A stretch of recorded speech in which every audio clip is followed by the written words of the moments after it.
ተነስተልን ክቡራን ተመልካቾቻችን የዛሬው ዕለት የምንወያየው ከዶክተር ብርሃኑ ሌንጂሶ ጋር ነው። ብርሃኑ ሌንጂሶ በኢትዮጵያ የለውጥ ዋዜማ በኦሮሞ ጥያቄ ዙሪያ ከሚንቀሳቀሱ ምሁራን የኦሮሞ ምሁራን አንዱና በዛ ዙሪያ ላይ ከሚንቀሳቀሱት ከነ ጀዋር መሐመድና ከሌሎቹም ጋር በግንባር ቀደምትነት ተጠቃሽ ነው። ኢትዮጵያ ውስጥ ለውጥ ከመጣ በኋላ ብዙዎቹ በለውጥ ወይ ደግሞ በተቃውሞ ጎዳና ላይ ቀጥነዋል።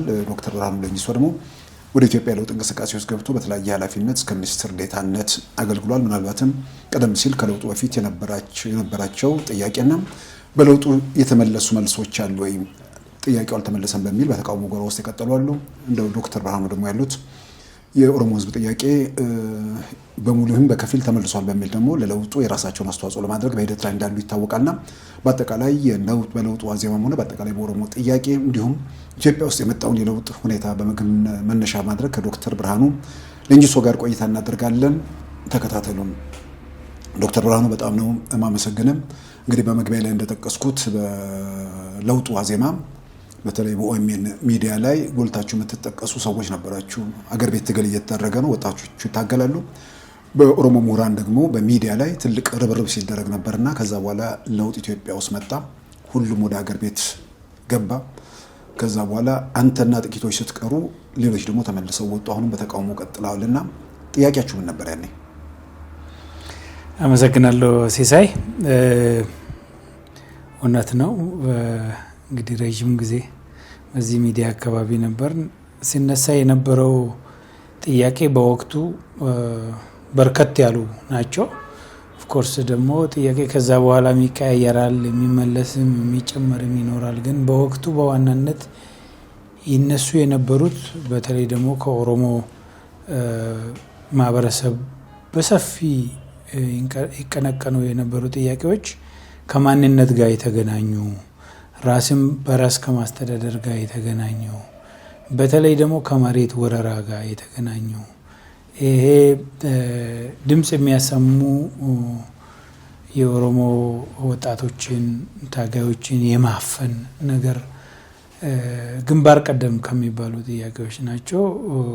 እኛም በሰፊው ስናነሳ ከነበር ነውና ህዝቡንም ሲያንቀሳቅሱ የነበሩት የመሬት ጥያቄ በተለይ እዚህ አዲስ አበባ አካባቢ የነበረው የመሬት ወረራ አርሶ አደሩን የማፈናቀሉ ነገር በደንብ ህዝቡን ስቲር ያደረገ ጥያቄ ነው ማለት ይቻላል። ከዛ ውጪ ይሄ ከማንነት ጋር ማንነቴን አክብሩልኝ፣ ራሴን እንድገልጽ እንደፈለኩ ማለት ቋንቋ ወይም ባህልን እንዳሳይ አፈና ይደረግብኝ የሚለው አለ። ከዛ አልፎ ተርፎ ደግሞ የዚህ ሁሉ መነሻ ሊሆን የሚችል ጥያቄ ይሄ ራስን በራስ የማስተዳደር ጥያቄ ነው። ኦፍኮርስ ኢትዮጵያ ውስጥ ለረጅም ጊዜ ሲነሳ የነበረ ጥያቄ ግን ደግሞ አሁን ያለው ፌዴሬሽን ከተዋቀረ በኋላ እያንዳንዱ ብሔር እያንዳንዱ ክልል ራሱን በራሱ ያስተዳድራል ያለ ማንም ጣልቃ ገብነት የሚል ነው። በዛ ሁኔታ ያለደ ነገር አለ፣ ጣልቃ ገብነት አለ። የነበረውንም የፓርቲ ስትራክቸር የመጣስ ነገር እንዳለ ያው ይነሳ ነበርና ከቋንቋ ጋር ተገናኝቶ የሚነሳ አለ። እነዚህ ጥያቄዎች እንግዲህ ከብዙዎቹ ግንባር ቀደም ፊት ለፊት የነበሩ ጥያቄዎች ናቸው ማለት ነው። እንግዲህ ያንን ጥያቄ ይዛችሁ መሬት ላይ የሚታገሉ ሰዎች ነበሩ ወጣቶቹ። በሌላ በኩል ደግሞ መንግስት መዋቅር ውስጥ ሆነው በፓርቲ ደረጃ እንቅስቃሴ ያደረጉ ሰዎች ያ ሁሉ ተናቦ መጨረሻ ላይ ኢትዮጵያ ውስጥ ለውጥ መጣ። ለውጡ ሲመጣ ደግሞ ሁሉም በየትኛው መቅጣጫ ሲታገል የነበረው ወደ አገር ቤት ተመለሰ። በዛ መልክ አንተም ሌሎች ጓደኞችም ተመልሳችሁ ነበር። ከመጣችሁ በኋላ በመጣችሁበት መንገድ ላይ አብራችሁ መጓዝ አልቻላችሁም። ለውጡን ደግፎ ወይ ደግሞ ከለውጡ ጋር አንተንና ጥቂቶች ስትጓዙ ሌሎች አደባባይ ካላችሁ ተወስ ነው ማለት ይሄ በብንትን በቁጥር ካመጣ ነው። ለውጥ ውስጥ ሲደግፉ የነበሩ ሰዎች አሁንም ለውጥ እየደገፉ ናቸው። ግን ፊት ለፊት ሚዲያ ላይ እና በመታየት ደረጃ ተጠቃሽ ነበራችሁና አንተ ከለውጡ ጋር አብረ ጉዞ ስትጀምር ሌሎቹ ደግሞ መቼም ትነጋገራላችሁ። ምንድን ነው የተፈጠረው? እዛ ጋር ምንድን ነው የጎደለው? የጠበቃችሁት ነገር? እንግዲህ እሱ አካባቢ ይሄ ሚዲያ ላይ የነበረው ቲም ያው አንተም የነበርክበት ሚዲያ ላይ ቲም አለ፣ በዚህ አለ። ምናልባት የኦኤምኤን ላይ የነበረው ቲም ከናንተ ጋር ከነበረው ቲም ትንሽ ለየት የሚል ይመስለኛል። ምክንያቱም ለምሳሌ እኔ በዛ ወቅት ፉል ታይም ሰራተኛ ነበርኩኝ። እንዲሁ አሜሪካ ነገርም ብቻ አልነበርኩም፣ የተለያየ ሀገር ላይ እየዞርኩ ሰራ ነበር። ግን ያ ጥያቄ ከህዝቡ ጋር የሚነሳው ህዝቡ የሚያደርገው ትግል ሁላችንም ገፍቶን በዛ መልክ አብረን ወጥተን በዚህ ጉዳይ ላይ ግንዛቤ እንድንፈጥር መረጃውን እንድናስተላልፍ ያደረገናል እንጂ በጣም ኮሄሲቭ የነበረ ቡድን ግን አልነበረም። አንድ ተቋም ውስጥ አብሮ የሚሰራ አካል አልነበረም። ስለዚህ ግለሰቦች ነበር። ወደ ሚዲያው እንመጣለን። ለምሳሌ ሚዲያው ላይ በደንብ ምን ላይ ወደ መጨረሻው አካባቢ ጎልቶ ከሚታዩት ዝግጅቶች ራባዶር የሚባል ዝግጅት አለ። ይሄ ራባዶር የሚባለውን ዝግጅት እኛ ተነጋግረን ነው ማለት ከተለያየ አካል አንድ ላይ መተን የምናቀርበው። ኮሄሲቭ የነበረ ቲም አይደለም ማለት ነው። ከዛ አንፃር ወደ ለውጡ አካባቢ እየተጠጋን ስንመጣ እንግዲህ የተለያየ ሰው የተለያየ ፍላጎት ይኖረዋል። አንዳንዱ ያችን ጥያቄ ብቻ የህዝቡን ነገር ብቻ ትኩረት አድርጎ ይሰራል። ከዛ ውጪ ያለው ህይወቱን መቀጠል የሚፈልጋል። አንዳንዱ ደግሞ ወደ ለውጡ አካባቢ ወደ ስልጣንም የተመኘ ሊኖር ይችላል። አንዳንዱ ደግሞ ምናልባት ስራው በሙሉ ህይወቱን በሙሉ ብሎ መቃወምም ሊሆን ይችላል። ዩኒቨር ነው። ዩኒፋይድ ቲም ግን አልነበረም። ይህንን አንደርላይን ማድረግ እፈልጋለሁ። ግን የጋራ ዓላማ ነበራችሁ? የጋራ ዓላማ ነበረን። የጋራ ዓላማችን ትኩረት የሚያደርገው በዛ የህዝቡ ጥያቄ ላይ ነው። ከዛ ውጪ ደግሞ ያንን የህዝብ ጥያቄ በምን አይነት መንገድ ነው የምናስመልሰው የሚለውም ላይ ዲፍረንሶች ነበሩ። ለምሳሌ ራባዶርን ስናቋቁም በጣም ብዙ ቦታ እንደ ሀሳብ እንደተነሳ አስታውሳለሁ። ለምሳሌ የትጥቅ ትግል እንደግፍ የሚል አለ በሀሳብ ብቻ። ምክንያቱም የትጥቅ ትግል ከደገፍን እነሱ በጠመንጃ ስለሚበልጡ እዛ ሜዳ ውስጥ ገብተን አናሸንፍም። እዚህ ሀሳብ አካባቢ ላይ ጠንከር ብናደርግና ህዝቡ ሞቢላይዝ ብናደርግ ነው የሚሻለው የሚለው ቡድን በኋላ አሸንፈው ነው ማለት ነው ወደዚህ የመጣ ነው። እና ወደ ለውጡ አካባቢ ላይ ግን ዲፍረንሱ እየሰፋ መጣ እና ለውጡ መጥቶ ወደ ለውጡ አካባቢ እንደ ዲፍረንሱ እየሰፋ ይመጣል። ዲፍረንሱ እየሰፋ መጣ ማለት ለምሳሌ ይሄ ከኦህዴድ ሰው ወደ ላይ ይምጣ የሚለው አይነት አግሪመንት በውስጥ እዚህ ሲስማሙ መረጃዎች ያው ሊክ እያደረጉ ይመጣሉ። መረጃ ኦብቪየስሊ የሚመጣው ከዚሁ ነው። መረጃ የሚመጣው ከዚህ ነው። ምንም ጥያቄ የለውም። እሱ ብቻም ሳይሆን ደግሞ እኔ ከነበረው ቲም አይ ቲንክ ወደ መጨረሻ አካባቢ የወጣሁት እኔ ነኝና ብዙ ሰው አውቃለሁ። ተማሪዎችም ነበሩኝ። መንግስት ስትራክቸር ውስጥ ያሉትንም ብዙዎቹን አውቃቸዋለሁና መረጃ ከዚህ ነው የምናገኘው ማለት ነው። ይሄም ሲመጣ መረጃው ይመጣና እዛ አካባቢ ላይ ንግግር ሲጀመር ወደ ሰው ምርጫ ተገባ። እንትና ቢሆን የሚለው ማለት ነው። እና እዛው ናቸው ነው መሪ የምትመርጡት? አዎ እዛ ላይ መምረጥ ተጀመረ። ግን ትግሉ ያለው እዚህ ነው። እና የሚመረጥ ችግር የለውም እኮ እንደዛ አይነት አስተያየት ይሰጣል። ሀሳብ ሲመጣና እሱ ብዙም ችግር ላይ ሆነ ይችላል። ግን ደግሞ የሚመረጠው ሰው ላይ ለምን ተብሎ ምክንያት ሲጠየቅ ደግሞ ትንሽ ከዛም የከረረ ነገር ይሆነ ይሄዳል። ወደ ሞር ግለሰባዊ ነገር ወደ ግል ፍላጎት የመሄዱ ነገር አብሮ ይመጣል ማለት ነው። እና እዛ አካባቢ ላይ ዲፍረንሶች መጡ።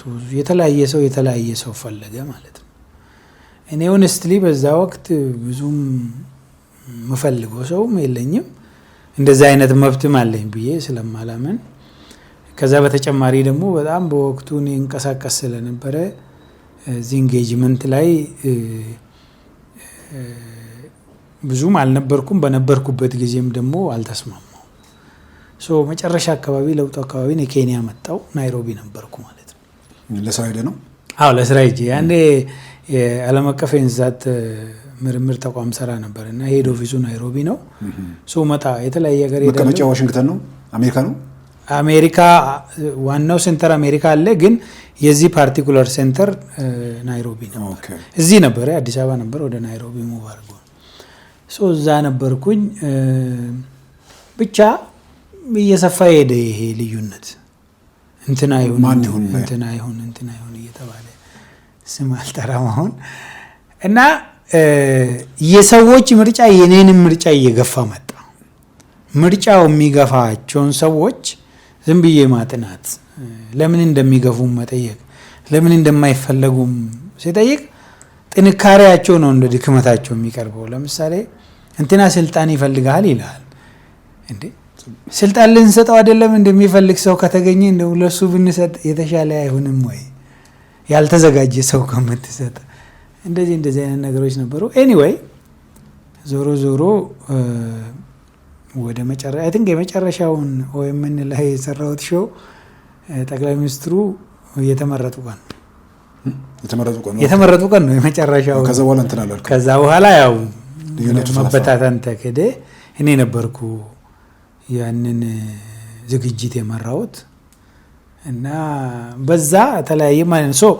ኮሄሲቭ ቲም ስላልነበረ ወደ ሀገር ቤትም ሲመለስ ተበታትኖ ነው የተመለሰው። የሚገርም ምናልባት አሁን ያነሳው ነገር አጠቃላይ ኢትዮጵያ ፖለቲካ ውስጥ በሌላውም ካምፕ ማለት ነው ማን ይሁን ምናምን የሚል ነገሩ ላይ እንደው ጭቅጭቅ ባይሆን እንኳን በግላችን እኛም ሁላችንም ያኔ ምክንያት ያ ወቅት ብዙ ሰው ቢያስታውሰውም ጥሩ ነው ብዬ አምናለሁና ያኔ አሁን እናንተ ጋር ለምን ግምት ውስጥ አልገባም ብዬ ማስበው አይጋ ፎረም የሚባል የቲፒኤልኤፍ ገጽ አለ።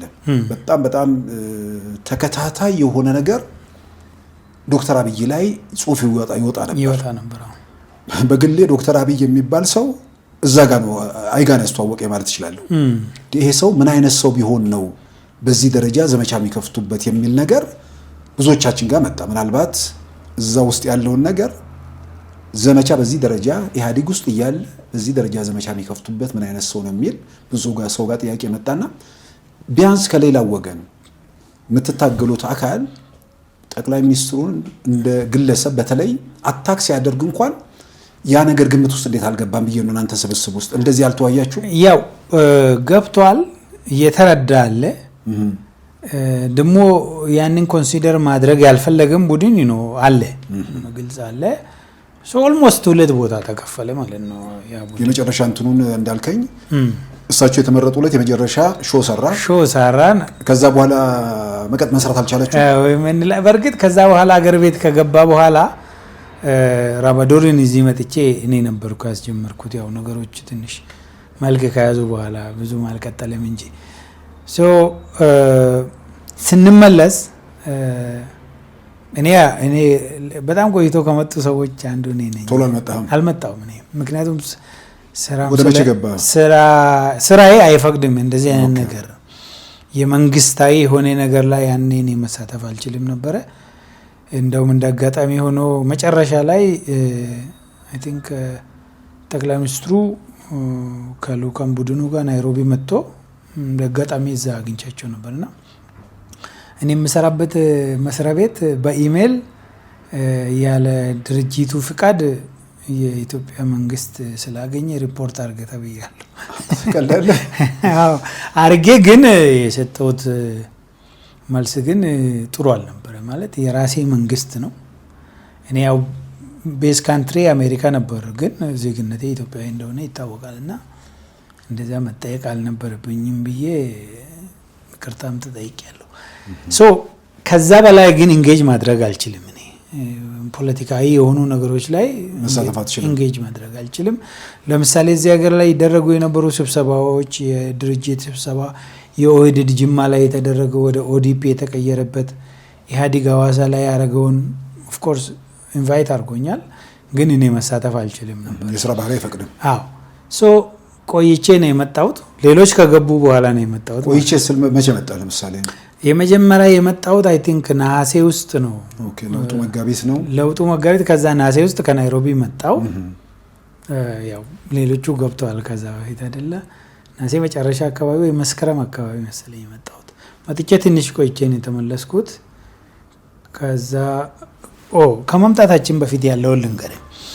ስንመለስ ያው ይሄ ኮሄሲቭ ቲም አይደለም ያልኩ እንዳለ ሆኖ ግን ደግሞ ጓደኛሞች ነን። አብረን ለዚህ ዓላማ ብዙ ነገር ተወያይተናል፣ ብዙ ነገር አሳልፈናል። አብረን ህዝቡ ሞቢላይዝ ለማድረግ ተቋሙንም በዛ መንገድ እንዲሰራ ለማድረግ አብረን የሰራን ሰዎች ነን። ሁሉ ነገር አልጋ ባይሆንም የሚጋጭ ሰው ቢኖርም ግን የተወሰነ ሰው ደግሞ እዛ ላይ ትኩረት አድርጎ በደንብ የሚሰራ አለ። እኔ ሁሌ ስሙን ማንሳት የምወደው አንድ ፈርሃን አብዱልሰላም የሚባል ልጅ አለ። የወይምን የቴክኒክ መሪ ነው ማለት የቴክኖሎጂ ዘርፉ እሱ ነው። ወይም ምን ማለት ሊትራሊ ፈርሃን ማለት ነው። እና እኔና ፈርሃን በጣም እንግባባ ነበር እና ይሄ ራባዶሪ ለማዘጋጀት ሰው ማሰባሰብ ቀላል አልነበረም እና እኔ the whole time ካለውበት ሀገር ከፈርሃን ጋር ሆነን ይሄን ነገር እናቀናጅ ነበር እና ብቻ ለውጡ ከመጣ በኋላ አንድም እኛ በጣም አድካሚ ነበረ። ሰው ያንን ነገር መቀጠል የሚፈልግ ወዲህ የሚለው አካል ሉክ ይሄ ነገር በጣም ረጅም ጊዜ ነው የተቆየው ሚዲያ ላይ፣ ህዝቡም ደግሞ ደክመዋል እና ሌላ አሁን በትንንሽ ነገር ከማደናቀፍ ይሄን የመጣውን ተቀብለን እዛ ላይ ቢውልድ እያደረግን ብንሄድ ይሻላል። እነዚህ ሰዎች ፍጹም ሰዎች አይደሉም። ይሄ ጥያቄ ህዝቡ የሚያነሳው ጥያቄ በጣም የረጅም ዓመት ጥያቄ ነው፣ ብዙ ነው። እነዚህ ሰዎች ልክ ሲመጡ ሁሉም ጥያቄ ይመልሳሉ ወይም ደግሞ የሆነ ማጂክ ቡሌት አላቸው። ለሁሉ ነገር የሚባል ነገር የለም። አንዳንዶቻችሁ መንግስት ውስጥ ገብታችሁ መስራት ትፈልጋላችሁ፣ አንዳንዶቻችሁ እንዲሁ በዲስኮርስ መደገፍ ትፈልጋላችሁ። የመጣውን ለውጥ ተቀብለን ጠጋ ብለን እናግዝና የህዝቡን ጥያቄ እናስመልስ የሚለውን እንደ ሀሳብ አነሳን። ወደ መፈራረጅ ተገባ ማለት ነው እና አይ ቲንክ ግንባር ቀደም ከተፈረጁት ሰዎች አንዱ እኔ ነበርኩኝ። የታይም ዞን ዲፈረንስ ነው ያንን ያመጣው። እኔ ያው የታይም ዞን ያው ናይሮቢ ስለነበርኩኝ በኢትዮጵያ ነው። ሁለተኛ ደግሞ መረጃ አገኝ ነበር። እኔ ያው ሰው አክሰስ አድርግ ነበረ።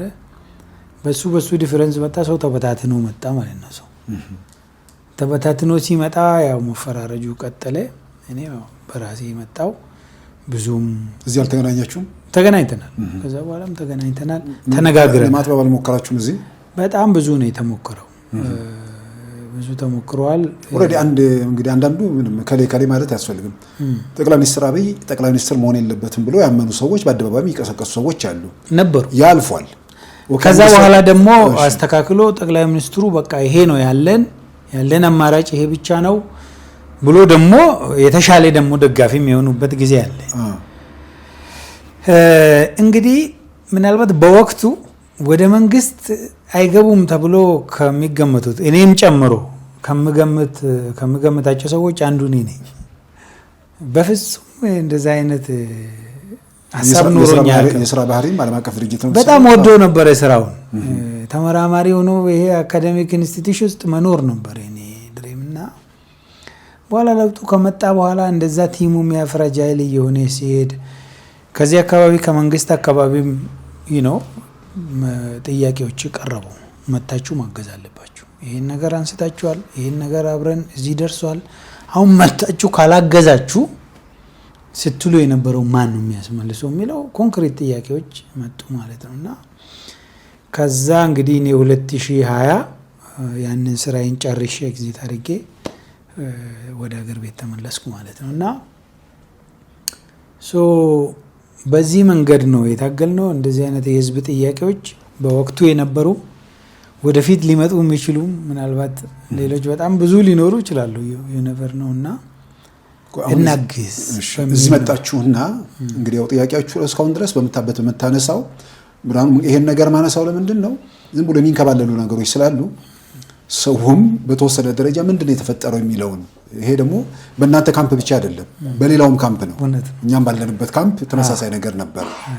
ስለዚህ መጣችሁ፣ ልዩነታችሁ በኦሮሞ ጥያቄ ላይ ልዩነት የለም። ማን መሪ መሆን አለበት የሚለው ላይ ልዩነት ተፈጠረ። ግን የሆነ ሰው ደግሞ መሪ ሆኖ መጣ። እሱ ላይ ደግሞ ስምምነት አለ። ምንም አማራጭ የሌለው ነገር ነው ኦሬዲ ከተወሰነም። ከዛስ በኋላ ምንድነው ልዩነቱ እንዲሰፋ ያደረገው ነገር? ያልተመለሰው የኦሮሞ ጥያቄ አለ ነው ወይስ ምንድነው? እንደው እንግዲህ ያልተመለሰ የኦሮሞ ጥያቄ ይኖራል። ኦብቪየስሊ ምንም ጥያቄ የለውም እሱ። ከዛም በኋላ የሚነሳ ጥያቄ ሊኖር ይችላል። this is natural መሰረታዊ አሁን እንግዲህ መመለስ አለመመለስ አይደለም። ለመመለስ ፍላጎት ያለው መንግስት አለ ወይስ የለም የሚለው ነገር ግምት ውስጥ የሚገባ ነገር ነው። ለምን አይመልስም የሚለውም ደግሞ አብሮ የሚታይ ነገር አይደለም። ኤግዛክትሊ አሁን አንድ ሰው በዚህ የለውጥ ሂደቱ እንግዲህ ህዝቡ ጥያቄ ያለው የህዝቡን ጥያቄ እኮ የፈጠረው ስልጣን ላይ ያለው መንግስት ላይሆን ይችላል እኮ። ህዝቡ ናቹራሊ ጥያቄው ሊመጣ ይችላል። ያንን ጥያቄ ስልጣን ላይ ያለው መንግስት ጥያቄ ፈጥሯል ወይም ደግሞ የጥያቄ እንዲፈጠር አድርጓል ወይም እንዳይመለስ አድርጓል ነው አይደለ? የታገልንበት ምክንያት ይሄ ነው። የህዝብ ጥያቄ ወይ መልስ ወይ ውረድ ስንል የነበረው ይህ የኦሮሞ ጥያቄ ብቻ አይደለም። ኤልስዌር በጣም ብዙ ቦታ ያሉ ጥያቄዎችን ወደ መጨረሻ አካባቢ ከሁሉም ይነሳ ነበር። ለምሳሌ የወልቃይትን እናነሳ ነበር አይደለ እንዴ? ህዝቡ የሚያነሳው ጥያቄ ሁሉ መልሱ ምንም ይሁን ምን ግን አድሬስ መደረግ አለበት፣ እውቅና ሊሰጠው ይገባል የሚለው ጎልቶ ወጣ። መጨረሻ አካባቢ ላይ ደግሞ ይሄ የኦሮሞ የአማራ የሚባለው ነገር ቀርቶ ነበር። ኤቭሪዌር እንቅስቃሴ ካለ ጥያቄ ካለ ጥያቄውን ፒክ አድርገን እናታግልበት ነበር ማለት ነው። ኦልሞስት ትግሉ የሙሉ ኢትዮጵያ ትግል ሆኗል። በተለይ ደግሞ ጎንደር አካባቢ የኦሮሞ ወንድሞቻችን ደም የኛም ደም ነው ከተባለ በኋላ ኤቭሪቲንግ ነው የተቀየረው። ሶ አሁን እንግዲህ ይሄን ስናመጣ ያ እዛ ያለው አካል የህዝቡን ጥያቄ መመለስ የማይችል ወይ የማይፈልገው አካል ይነሳና በሌላ ይተካ ነው አይደለ? እዛ ደረስን። እስከዛ ድረስ ሰክሲድ አድርገን እዛ ደረስንና የሚተካው ማን ይሁን የሚለው ላይ ተመጣ። እዛም ሲመጣ ደግሞ ኢትስ ኦኬ እኮ በጣም በቃ የሆነ የምናውቀው የተሻለ ማጂክ ቡሌት ያለው የምንለው ሰው ቢኖር እኮ የምንስማማበት ምንም ችግር የለም። ምክንያቶቹ ላይ ነው አገን ያው ለምሳሌ በቃ የኔ ወንድም ይሁን ብል ብዙዎቹን ላያስማማ ይችላል። ወይም ደግሞ እከሌ መሆን የለበትም ምክንያቱም እኔን አይወደኝም ብል አይሆንም። እንደዚህ አይነት ትንንሽ ምክንያቶች የሚመስሉ አሉ። ዛሬም ላይ ተቆሞ ባይዘው ሌላ ችግር እየፈጠረ ያለው እኔ ያንን ብዬ ነበር ይባላል እንዴ? ከዛ በኋላ ስንት ነገር ፈጥረን እኮ ነው ውስብስብ ችግር ፈጥረን አልኩ። ያኔ እንደዛ ባይባል ኖሮ ሊሆን የሚችለው ነገር እኮ ሌላ ነገር ይሆናል እኮ። ካውንተር ፋክቹዋሉን እናቀምና ብዙ ነገር የችግሩ አካል ከሆነ በኋላ ራሳችንን ፑል አድርገን እኔ እኮ ያንን ብዬ ነበር የሚለውም ራሱ ትክክል አይደለም። ይሄ ፖለቲካሊ በደንብ መታየት አለበት ሊያመጣ የሚችለውን ጫናና ብቻ ዞሮ ዞሮ ምንድነው ይሄ የግለሰብ ላይ የመጣው ለውጥ ከዛ ደግሞ በየአካባቢው የለውጥ ሂደት ውስጥ ገብተን ለውጥ ማለት ባይ ዘ ወይ አንዳንድ ጊዜ ሽግግር መሻገር ይባልና አሲፍ በቃ ጀልባ ላይ ወጥተ ማዶ የምትሻገር ያስመስሉታል። ይሄ እኮ የሀሳብ ለውጥ ነው አይደለም ያስፈልገው። ይሄ ሀገር እድሜ ልኩን አውቶሪቴሪያን ሲስተም ስር የቆየ ሀገር ነው። ይሄንን ወደ ዲሞክራሲ ማሻገር የሀሳብ ሽግግር ነው የሚጠይቀው። እንደ ማታ በቴሌቪዥን ነግረው የሚመጣ ነገር አይደለም። እና ይሄንንም በቃ አልሆነም በቃ ይላል በወር እንዴት እንዲሆን ነበር? ባህል እኮ ነው ዲሞክራሲ ነው። እስከዛሬ አልተገነባም። ሶ ይሄንን በልኩ ተረድቶ በዛ ልክ እንዲሄድ ህዝቡ ላይ መስራት ሲገባን ለውጥ መሪ መለወጥ ወይም ጥቂት ግለሰቦችን መለወጥ እዚህ ሀገር ውስጥ ሁሉን ነገር ይለውጣል ብሎ ማሰብ አሁንም የአረዳድ ችግር ነው። በጣም ብዙ ነገር ነው የሚጠበቀው። ያንን ደግሞ ማምጣት የምንችለው ተረጋግተን በሀሳብ ተነጋግረን ህዝቡ ላይ በጋራ እየሰራን ስንሄድ ብቻ ነው።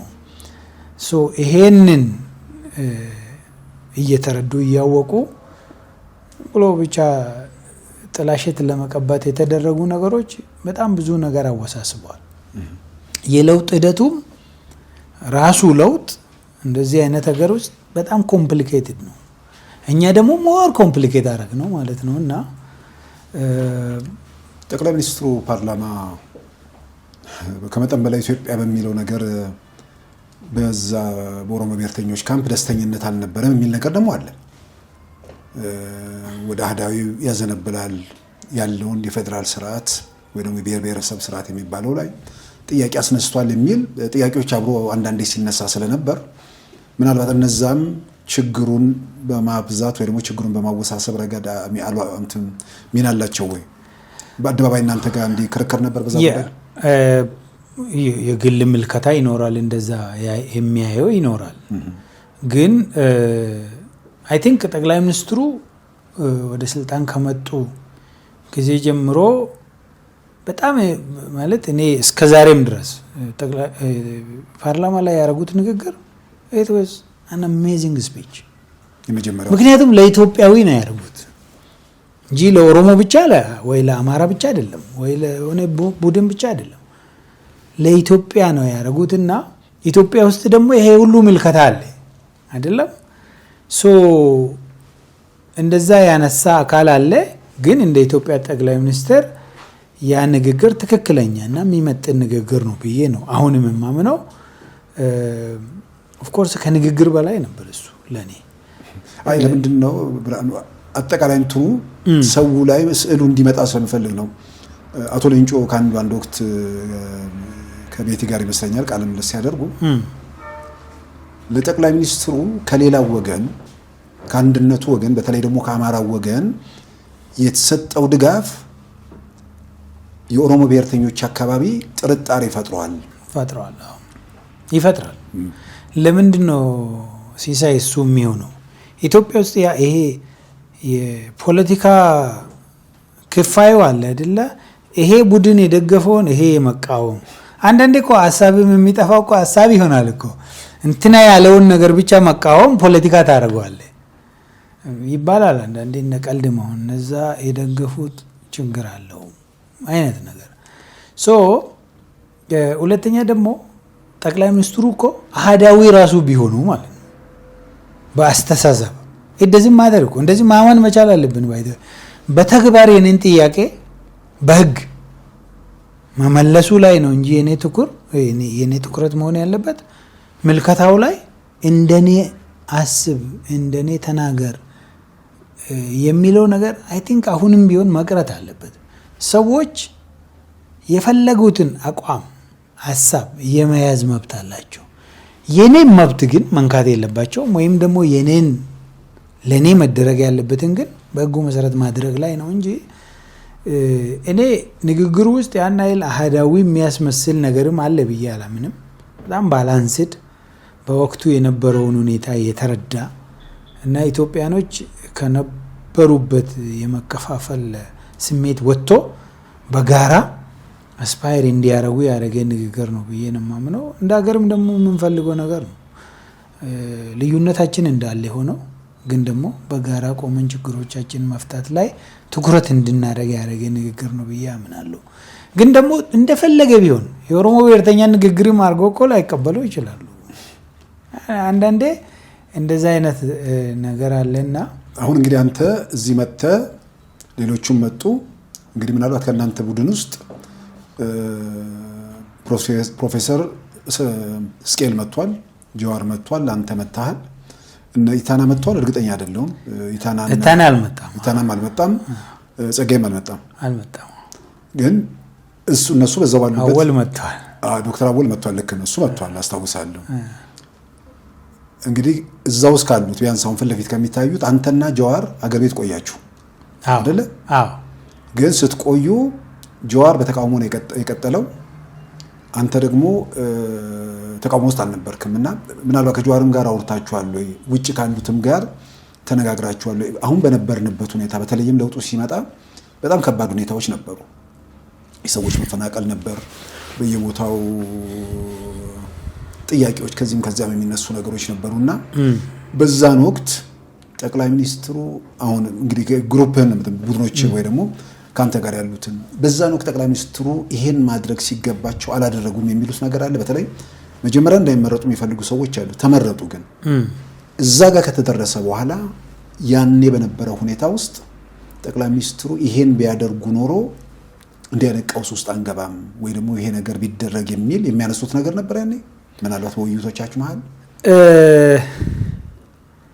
ይሄ አያስኬድም የሚሉ ያው ይነሳሉ። ሂር ኤንድ ዜር ምን ሆነ ማያስኬድ ኢንክሉዲንግ አሁን ለምሳሌ ጠቅላይ ሚኒስትሩ የግል ሐሳባቸውን ጽፎ በዚህ መጀመሪያ አካባቢ ታስታውስ እንደሆነ ይሄ ለውጥ ሮድማፕ የለውም የሚል በደንብ ጎልቶ ይነሳ የነበረ which sounds በወቅቱ ትክክል የሚመስል ነገር ምክንያቱም ወዴት ነው የምንሄደው ወዴት እየሄድን ነው ምንም እኮ ወዴት እንደምንሄድ የሚያሳይ ሮድማፕ የለምና ወዴት ነው የምንሄደው የሚለው አንድ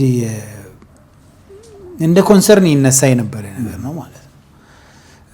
ጠቅላይ ሚኒስትሩ ግን ከመጀመሪያ ከለውጡ በፊትም ጀምሮ ይሄ ተደምረን መሄድ አለብን ተባብረን መሄድ አለብን አንድ ሆነን መሄድ አለብን ኢትዮጵያ ተደምራ መሄድ ካልቻለች የመበተን አደጋ ይገጥማታል እኔ የመጀመሪያ ንግግራቸውን አስተዋሳለሁና ይሄን ነገር ይሉ ነበር ይል እንደዚህ እኔ እንደው አሜሪካ ነገር ነበርኩና አንድ ጊዜ ምንድነው መደመር ምናምን የሚል ነገር ያነሱ ነበርና ሶሲዮሎጂ ውስጥ ሲነርጂ የሚለው ቃል በደንብ የሚታወቅ ነውና በእንግሊዘኛ እንጽፍ ጽፌበታለሁ እሳቸው መጽሐፍ ከመጽሐፋቸው በፊት ማለት ምክንያቱም ይሄ ያው የተለመደ አይደለም እዚህ ሀገር መጠላለፍ በፖለቲካ እንደዚህ ቶሎ ቀድሞ እንትን ማለት እንደዛ አይነት ነገሮች ነበሩና በኋላ ላይ ጠቅላይ ሚኒስትሩ መጽሐፍ አዘጋጅተው ይሄ መደመር የሚለው ሐሳብ ሲወጣ እኔ እዚህ ነበርኩኝ ማጥቼ ነበርና ያኔ ግን እንዳልኩ እኔ ነኝ ሩቅ ከመንግስት ኦፍ ኮርስ አቃቸዋለሁ ሩቅ ስለ በደንብ እንደዚህ የመከታተል እድልም እየቀነሰ መጣ ሪሰርች ሰራ ነበር እዚህ ከፕሮጀክት ወደ መጨረሻ የቀረ የኢትዮጵያ ቻፕተር ነበርና ለሱ ወደ ሄድ ነበርና ብዙም ፎሎ አፕ አላረግም ነበር እውነት ለመናገር ከዛ በኋላ የመጽሐፍ ሊወጣ ሲል ሰማው እንደዚህ አይነት መጽሐፍ ተጻፈ ተብሎ ለካ መጽሐፉ ስካን ተደርጎ በሆነ መንገድ ውስጥ ሰርኩሌት አድርጓል መሰለኝ እኔ አልሰማውም ከዛ እንደዚህ አይነት መጽሐፍ ተጻፈ ምናምን ተባለ ኪት አገኛችሁ አያግኝተናል ምናምን አሉኝ ከዛ መጽሐፉ ላይ ነው መጽሐፉ ሳይሆን ጽንሰ ሐሳቡ ላይ ውይይት ነገር ነበረ እሱ ላይ ተገኘን ቀረቡ የመጽሐፉ የተለያየ ፓርት ቀርቦ በሰዎች እና ጥሩ ሐሳብ እንደሆነ ተወያየንበት የተቃወሙም አሉ እዛው በኋላ ከሳምንታት በኋላ መጽሐፉ ሊመረቅ ነው ተብሎ ከዛ በኋላ እኔ መጽሐፉ ሪቪው እንዳደረግ ተጠየቅኩኝ በአፋን ኦሮሞ ያው ሪቪው አደረግን መጽሐፉ ተመረቀ መጽሐፉ ተመርቆ ሲወጣ ግን እኔ እስከዛ ድረስ ያው ይሄ መቃወሙ ይሄ መተቸቱ ትክክል ያልሆነው ላይ ትክክል አይደለም ማለቱ በተወሰነ መልኩ አለ አንዳንዴ የወጣም ነገር ይታያል ግን ይስተካከላል የሚል ነው የኔ እምነት እና መጽሐፉ ተመርቆ ስንወጣ አንዳንድ ቦታ ላይ ያልጠበቅኩት ነገር ነው መጽሐፉን እስከማቃጠል ተከደ ለምን በዛ ሌቭል እንደ ግለሰብ እንኳን የመጽሐፍ መብት የለውም ሚለው ያው ነገሮች እየሰፉ እየከረሩ መጡ በመሃል ደግሞ ተመልሶ አየ ለምን ነበር መጽሐፉን ላይ ተቃውሞ እንግዲህ እንዳልከው ምናልባት መጽሐፉ አሃዳዊ ነው የሚል ነው እኔም ያወያየሁት ማለት የኛንም ቲሞች ጨምሮ ያወያየሁበት ቦታ አለ ያው ሐሳቡን አቀረብኩበት ቦታ አለ ውይይት ያዘጋጅንበት ቦታዎች አሉና እዛ ላይ መጥቶ እንዴት ነው እንትና ከንትና ጋር የሚደመረው አይልም እኮ መጽሐፉ እንደዛ የለም በፍጹም አይልም እና እንደዛ ዲስቶርት የማድረግ እና በጣም በቃ በግልም እኔን ያሳዘኑኝ ይሄ ከዛ በኋላም ቀጥሏል እኔም ላይ ለምሳሌ ከዛ በኋላ በጣም በተወሰነ መልኩ ሪፍሌክት የተደረገ ምልከታ ነበረ ግን ደግሞ እንደዛ አይነት ሐሳብ ይዘ ከዛ በኋላ ሌሎችንም ማታገል አትችልም በፊት እንዳረግ ነው በህዝብ ጥያቄ ሞቢላይዝ እንዳረግ ነው ባንተ የግል ምልከታ ሰዎችን ማንቀሳቀስ ከባድ ነበርና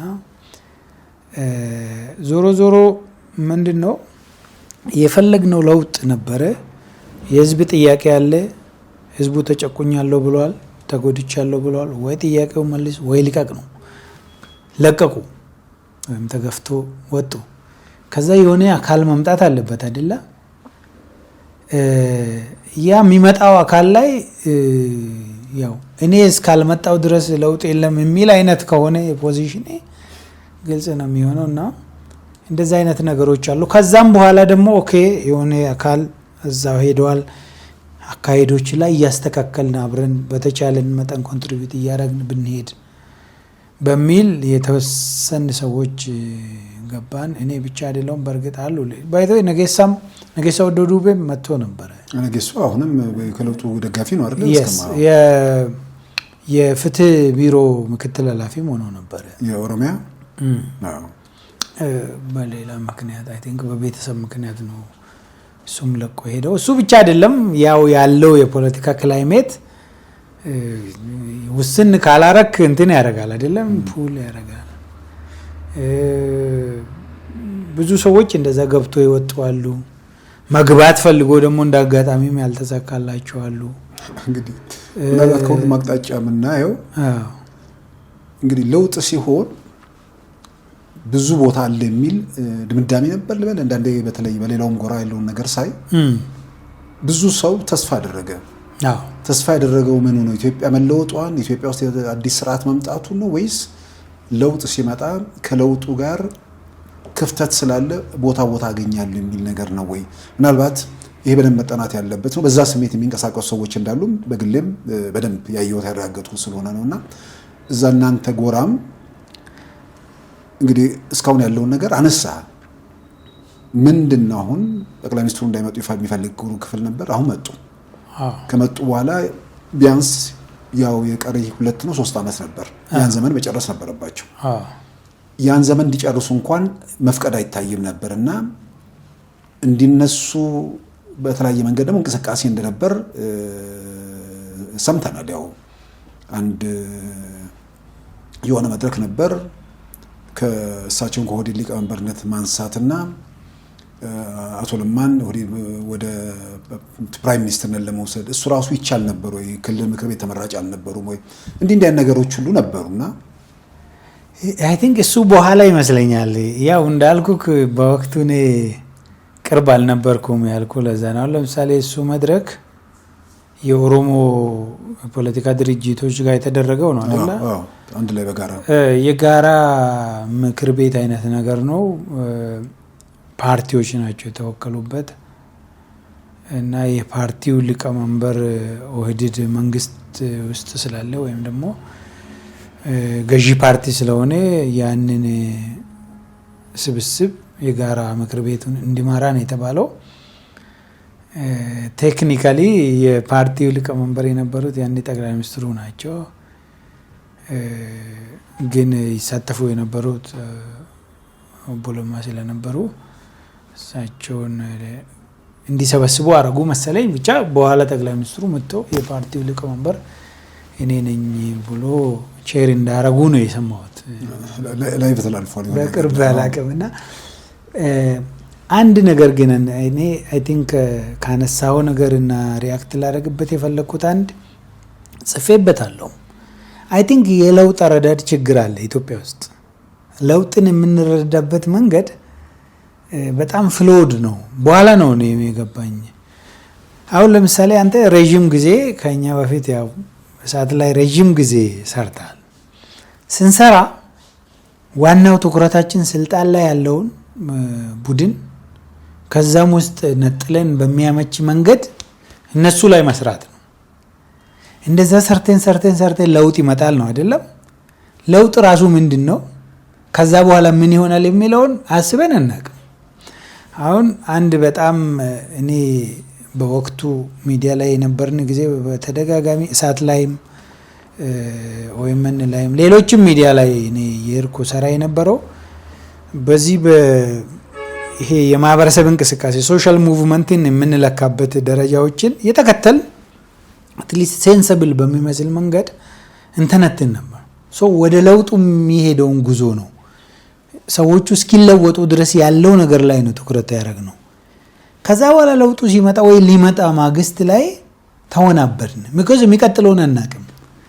this happened ብዙ ጊዜ ሶሳይታል ቼንጅ ውስጥ ብዙ ቦታ ተከስቷል። ኢቭን ካርል ማርክስ ያንን ሁሉ ሰርቶ ካፒታሊዝም እንዴት መጥፎ እንደሆነና መጥፋት እንዳለበት ያንን ህይወቱን በሙሉ ኢንቨስት አድርጎ ሰርቶ ከካፒታሊዝም በኋላ የሚመጣው ሶሻሊዝም ምን አይነት ገጽታ ያለው የሚለው ላይ ግልጽ ሮድ ማፕ አላስቀመጠም ነው የሚባለውና እኛም እንደዛ አይነት ነገር ገጥሞናል።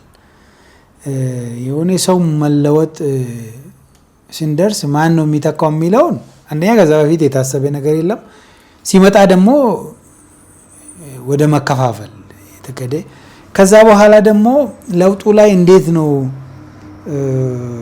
አስተዋጽኦ የምናደርገው የሚለው ላይ አንዳንዱ በቃ እኔ ነኝ የማደርገው ብሎ ያሰበ ይመስለኛል።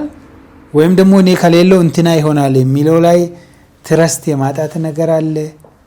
ብቻ አጠቃላይ ስለ ለውጥ የነበረን ኮንሰፕት ፍሎድ ነው። ኢትዮጵያ ውስጥ ደግሞ የለውጥ ጽንሰ ሐሳብ ራሱ አብዮት ነው። በቃ ነቅለ ይመጣል እና ከዜሮ ትጀምራለህ። የነበረው ከተነቀለና ከዜሮ ስትጀምር አንተ ለውጥ ውስጥ ካለ አንተ ነህ ማለት ነው የምትመጣው። እንደዛ ነው የመጣው። ኢቭን ወንበር ራሱ ይጣላል እኮ ወጥቶ እንኳን። አሁን ግን ፎር ዘ ፈርስት ታይም ያሉ ሰዎች በተወሰነ መልኩ ሪፎርም በሚባል መንገድ ከውጭም ለለውጡ አስተዋጽኦ ያደርጋሉ የተባሉት ኦፍ ኮርስ ተጋብዘዋል። ውስጥም ያሉ ደግሞ የተሻለ የተረዱቱ ይዞ አብሮ ተቀላቅሎ ወደ መቀጠል ነው እና ከዛ ምን መጣ እንደ እኛንን የታገል ነው ትግል። አሁን በዛ ወቅት መለካት ከባድ ነበር አይደለ? ማን ነው የታገለው ማን ነው ያልታገለው የሚለው እንዴት ተለያለ? እና ራስን የምታስቀድም ከሆነ ችግር ነው የሚሆነው። እኛ ኦፍ ኮርስ በሚዲያው በነበረን ሪሌቲቭሊ ኮምፎርታብል በሆነ መንገድ ሐሳብ የማንሸራሸር ምናምን ላይ አስተዋጽኦ አድርገናል። ግን ከኛ የተሻለ አስተዋጽኦ ያደረጉ የሉም ማለት አይደለም። እሱም አንድ ላይ ተዳምሮ እዚህ ኮምፕሊኬሽን ውስጥ ጥሎናል። ስለዚህ ማህበረሰቡም አካባቢ እኮ ምኑ ነው ለውጥ ቆይ እዚህ እኮ እንትና አለ እኮ እዚህ የነበረው ሰውዬ አሁንም አለ ይላል። እና ኢትዮጵያ ውስጥ የነበረው የፖለቲካ ለውጥ አረዳድ እኛም ደግሞ ያንን የነበርንበትን ስናረግ እስከ ምንድን ነው የምንሄደው፣ ከዛ በኋላስ ምን ይሆናል፣ የኛ አስተዋጽኦ ምን ይሆናል የሚለው ላይ ብዙም ትኩረት አልተደረገም ነበር። በእርግጥ እዚህ ውስጥ ትኩረት ያደረጉ የሉም ማለት አይደለም። እና አሁን ከለውጡ በኋላ እንግዲህ አስተዋጽኦ ሊያደርጉ የነበሩ ሰዎች አንዳንዶቹ ቀድሞ ገብቶ ቀድሞ ወጡ። አንዳንዶቹ እንዳልነው መቃወም ላይ ትኩረት አድርጎ ውስጥም ቢገቡ ራሱ ለመቃወም የሚፈልጉ ሊኖሩ ይችላሉ። አንዳንዶቹ ደግሞ እኔ በቃ ደክሞኛል ከዚህ በኋላ የፈለገ ይሁን እኔ በቃ መደገፍ ብቻ ነው ስራዬ ብሎ ያለም አለ። አንዳንዶቹ ደግሞ መግባት ፈልጎ በተለያየ ምክንያት ያልተሳካለት አለ። አንዳንዱ ደግሞ መጀመሪያ የማይገባ እንደኔ በኋላ ግን ጠጋ ብሎ እያየ ይሄን ነገር የምችለውን አስተዋጽኦ ባረግ ይሻለኛል ብሎ ደግሞ ወስኖ የመጣ አለ። ስንመጣ እኮ ሁሉ ነገር በቃ አልቆለታል። አልጋ በአልጋ ነው ብለን አይደለም እኮ ብዙ ችግር አለ። ኦፍ ኮርስ ይሄንን ችግር የስንት ዓመት የተጠራቀመውን ችግር ኦቨርናይት መጥቶ ሊፈታ የሚችልም አካል አለ ብዬ አላምንም እኔና ከዚህም የባሰ ችግር ሌላ ሊመጣ ይችላል። ግን ለመጋፈጥ የምንችለውን አስተዋጽኦ አድርገን የማህበረሰባችንን ህይወት ለመቀየር ደግሞ ኮሚትመንቱን ወስዶ መግባት ሌላ ውሳኔ ነው። እኔ የወሰንኩት የመጨረሻውን ነው ማለት ነው። እንግዲህ ምናልባት አጠቃላይ በትግል ውስጥ ያለው ምናልባት የክፍተት ወይ ደግሞ የግንዛቤ ጉድለትን አንዳንዱ ጋር በደንብ የሚታይ ነገር ነው። ረጅም ዘመን ታግያለሁ፣ እነሱ ደግሞ በስልጣን ላይ ነበር የነበሩት። ስለዚህ እኔ ስታገል ስልጣን ላይ ነበሩ፣ እኔ ትግል ላይ ቆይቼ ስመጣም መልሰው እነሱ ስልጣን ላይ ናቸው፣ ስለዚህ ስልጣኑ ለኔ ይገባኛል የሚል እንዲህ አይነት እንትን አለ። አብዛኛው ሁሉም አቅጣጫ ይሄ ታይቷል። ምናልባትም በኦሮሞ ነጻነት ግንባር በኩል ያንን ነው የበለጠ እያነበብክ ያለሁት። ምክንያቱም አንተ በኋላ ልታስረዳ ትችላለህ። ምንድን ነው ኦነግ ራሱ የኢትዮጵያ ማዕከላዊ መንግስት ስልጣን ቢይዝ ኖሮ አሁን ጠቅላይ ሚኒስትር አብይ መንግስት ከሚሄድበት የተለየ ምናልባት የሚያደርገው ነገር ቢኖር ቲፒኤልኤፍ እንዳደረገው ሁሉን ነገር ጠቀልላለሁ ሊል ይችላል። ያ አሁን ያዋጣል አያዋጣም ማንም ሰው ማንበብ ይችላል። ግን በአብዛኛው ሌሎቹም ጋር እንደ ጋዜጠኛም ታግያለሁ የሚል አለ፣ እንደ ፖለቲከኛም ታግያለሁ። ግን ውስጥ ያሉ ሰዎች እነሱ እንዴት ወደ ስልጣን ይመጣሉ የሚል ነገር እንደዛ ነው ቁጭት ያለባቸው ሰዎች አሉ። ግን በትግል ውስጥ በተለያየ መንገድ ልታገል ትችላለህ። መጨረሻ ላይ በሩጫም በዱላ ቅብብል ላይ ሜዳሊያውን የሚያጠልቀው ማን እንደሆነ ግልጽ ነው። ከምንም በላይ የመጣው ሰው ያ የነበረበትን ሁኔታ እያስቀጠለ ነው ወይስ አንተ የምትለውን ለውጥ እያመጣ ነው የሚለው እሱ ላይ ብዙ የታየ መስለኝና ከግለሰብ ፍላጎት ጋር ቢያዙ ነገሮች ስለሆኑ ምናልባት እናንተ እና ቡድኑ ውስጥ ያሉ ሰዎች ስልጣኑን እናንተ በምትፈልጉት መንገድ ቢፈጸም አሁን የጠቅላይ ሚኒስትር አብይ መንግስት ከሚሄድበት ምን የምትጨምሩት ወይ የምትለውጡት ነገር አለ? ምናልባት አንተንም ባይሆን አጠቃላይ እንደዛ የሚያስቡ ሰዎች ስላሉ ብዬ ነው። አሁን ሲሳይ መጀመሪያ አይ ቲንክ መታገል ወይም ደግሞ ስልጣን መያዝ ፕሮፌሽኑ የሆነ ሰው የለም አይደለም። ምንታገለው የሆነ ነገር መለወጥ አለበት ብለን ስለምናምን ነው። እና ያ ሰው ያ ነገር ቢለወጥ ከዛ በኋላ እኔ ግራጁዌት አደርጋለሁ ማለት ነው። እኔም ከለወጥኩ ወይም ሌላ ሰው ከለወጠው እንደዛ ብዬ ነው ማምነው። በእርግጥ ደግሞ እኔ አላማዬ በህይወቴ ስልጣን መያዝ ነው ብሎ ቢያምንም ሰው ችግር የለውም፣ ምንም ችግር የለውም። this is all right። ግን ያንን ስልጣን ሊያስይዝ የሚችል ብቃት፣ ዝግጅት፣ ስልት ሊኖር ይገባል አይደለም።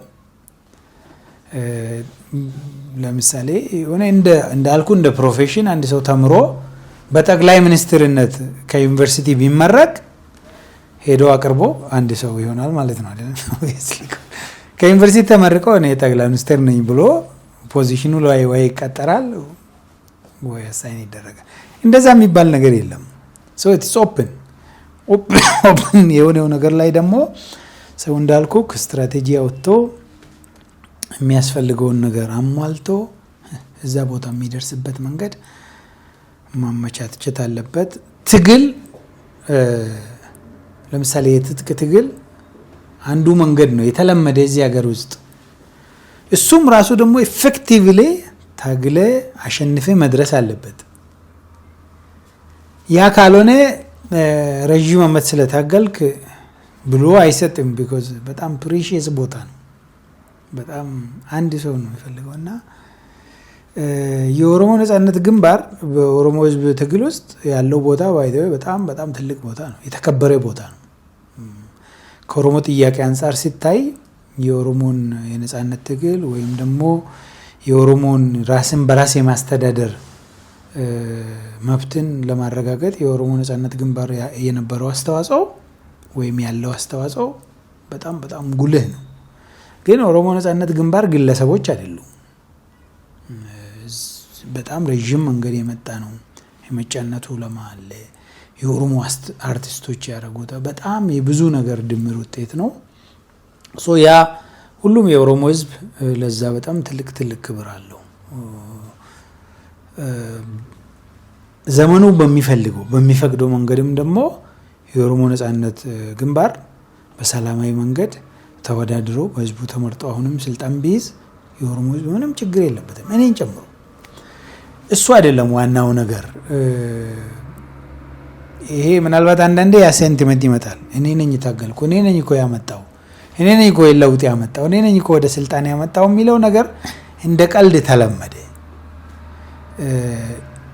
ለምንድን ነው የተለመደው ግን ካልከኝ መጀመሪያ ካልኩ የለውጥ አረዳድ ችግር ነው።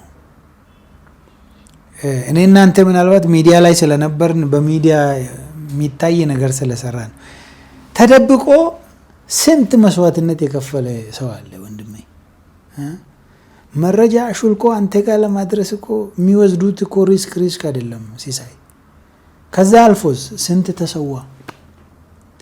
እኔን በቅርብ ጊዜ እንዳጋጣሚ ሆኖ ወጣቶችን ለማወያየት እዚያ አዳማ ላይ ነበርኩ 2 ቀን። እውነቴን ነው የምልህ፣ በቃ የምትሰማው ነገር ስንት ወንድሞቻቸውን ጓደኞቻቸውን ያጡ፣ ግማሽ አካላቸውን ያጡ ወጣቶች አሉ በዛ ትግል። እና አንደኛ እኛ የምናደርገውን እንጂ ሌሎች የሚያደርጉትን የማየት ፍላጎቱ ከሌለ ልንግባባ አንችልም። ፐርስፔክቲቭ ቴኪንግ የሌሎች ጫማ ውስጥ ሆኖ ነገሮችን ማየት እጅግ አስፈላጊ ነበረ። ኦህዴድ ውስጥ የነበሩ አመራሮች የነበራቸው ሚና እጅግ ከባድ ነው እውነት ለመናገር። ስለዚህ እንደዚህ አይነት ነገር ውስጥ ሲገባ እኔ ነኝ ብዙ ያረኩት፣ እኔ ነኝ ብዙ የታገልኩት፣ አንተ እዚህ የመጣው በእኔ ነው የሚለው ነገር ውስጥ ከተገባ እንደዚህ አይነት ነገር እንደሚፈጠር ምንም ጥያቄ የለውም። ዞሮ ዞሮ ዋናው ትኩረታችን ግን የህዝቡ ጥያቄ ከሆነ ህዝቡ ያኔ የነበረበትን ነገር አይተን ከዚች ቦታ ትንሽ ፈቀቅ ለማድረግ ለማሳረፍ አትሊስት ጋብ ብሎ ግድ የላችሁም። እኔ አሁን በወቅቱ የነበረው ምንድነው ግድ የላችሁም አትሊስት ምርጫ እስኪመጣ ድረስ እነዚህን ሰዎች እንደግፍ፣ አብረናቸው ሆኖ ይህንን ሽግግር ወቅት አድርገን እንሂድ፣ ምክክር ይደረግ ምናምን በጣም ብዙ ብዬ ነበር እና አለመፈለግ ወይም ደግሞ እኔ እደመጣለሁ የሚሉ ምልከታዎች ሰው ያቀናል የሚለውም ነገር ብዙዎቻችንን አሳስቶን ሊሆን ይችላል። ግን አሁን እንዳልኩ ያው በትግል ውስጥ አሁን ምናልባት ዛሬ ላይ ሆኖ ብዙ ሰው የሚጠራጠር ያለ አይመስለኝም። ራሱ የኦሮሞ ወጣቶች ትግል ባለቤት ማን የሚለው ዛሬ ላይ ብዙ እያጠራጠረ አይመስለኝም ከውስጥ የሚደረጉ እንቅስቃሴዎች እንደሆኑ። ከምንም በላይ ግን መንግስት ስልጣን ላይ ሆነው ከፍተኛ ኃላፊነት ቦታ ላይ ሆነው የጦር ጀነራሎች ከውስጥ ሆነው ለማስተካከል ሞክረው አልሳካ ሲላቸው እንታገላለን ብለው ይነስም ይብዛ በጀነራል ደረጃ ያለ ሰው ምቾቱን ሁሉን ጥቅሙን ትቶ ድንበር ሰብሮ ምን ብሎ ለትግል ወጥቷል። እዛ የወጡ ሰዎች ደግሞ ውስጥ ሆነው መረጃ የሚያቀብሏቸው ሰዎች እንደነበሩ አንዱም ጠቅላይ ሚኒስትር አብይ መሆናቸው እነ ኮሎኔል ጀነራል አበበ ገረሱ ሁሉ እየተናገሩ ነው። ስለዚህ ውስጥ ሆኖ መታገልና በርቀት ከመታገል ጋር ይበለጠ ሩቅ ሆኖ መታገሉ ይበለጠ እሱ ነው ትግል የሚባለው ወይስ ውስጥ ሆኖ የሚደረገው ትግል ነው? ሁለቱም ትግል ነው። ጥያቄ ውስጥ የሚገባ ነገር አይደለም። ስለዚህ ነው አደባባይ ስታገል ስለምታይ እነዚህ ሰዎች ደግሞ መጨረሻ ላይ ሰዎች ስላዩዋቸው የሚል ነገርን ብቻ ሳይሆን እኔ አይታገሉ መጨረሻ ላይ ግን ለለውጡ አስተዋጽኦ አድርጎ ፊት ለፊት መስመር ላይ መጡ። ስለዚህ እነዚህ ሰዎች ከዚህ ቀደም የትግል መንፈስ የላቸውም ብሎ ሰው በምርጫ የሚጥልበት መንገድ ላይ እሱ ላይ መታገል ነው። ኤግዛክትሊ አይደለ? እሱ ጋር ነው ትልቁ አይ ቲንክ እኔ አሁን እውነት ለመናገር እንደዛ አይነት መድረክ መፍጠር ነው ለውጥ ማለት ለኔ እሱ ነበር። ካነሳ አይቀር አሁን እኔ አበበ ገረሱን መጽሐፍ አነበብኩኝ ያኔ ሪቪው ያረኩት እኔ ነበርኩኝ ሲመረቅ። እውነት የአበበ ገረሱ ጀነራል አበበ ገረሱ መጽሐፍ ስታነብ እኛ የነበርንበት ነገር ምን ያህል ትንሽ እንደሆነ ነው ተረዳው። እውነት ለማለት ትክክል። ስንት ሰው ነው እነዛ ሰዎች ወንዝና ጫካ ውስጥ ተሰውቶባቸው እዛ የገቡት። እዛ ከገቡ በኋላ እንኳን ይዞ የሄዱት ወታደር የት እንደገባ አይታወቅም። እነሱ ላይ የደረሰው ነው ሰው ያንን ሁሉ መስዋዕትነት ከፍሎ ህይወቱ ተርፋ በዛ ዞሮ ተመልሶ መጣ ከለውጡ በኋላ። የዛ ሰውዬ ጀርኒ የዛ ሰውዬ ጉዞ ባይዘይ ምን ያህል ረጅም የህይወት መስዋዕትነት እንደተከፈለ አንድ ጥሩ ማሳያ ነው። እኔ ያው ለምሳሌ በወቅቱ አንዳንድ ሰው ያው ሚዲያ ላይ ስለሚያውቅ አሁን ያኔ ያረጋችሁት ምናምን ይላል። እኔ አንዳንዴ እንደውም ያሳፍረኛል። ከዛ በታች አንድ ሰው የህዝቡን ጥያቄ የተረዳው ሲሳይ እኛ ካረግነው በታች ምን ሊያረግ ይችላል? እውነት ለመናገር ምንድነው ከዛ በታች ያለው እንዴ? ሚላክልን ሐሳብ ሚዲያ ላይ አውጥተ ተመልሰ ብሮድካስት አድርገ ሌሎችን ማነሳሳት ለኛ በጣም ኢዚ ነገር ነበር። እሱንም ደግሞ እኮ ለማድረግ እኮ እዛው እኮ ደግሞ ዲፈረንስ አለ እና እንግዲህ የሀገራችን የፖለቲካ ባህል ይሄንንና ከዚህ በላይ ብዙ ችግር የሚፈጥር ባህል ነው። አሁንም ነገ ዞሮ ዞሮ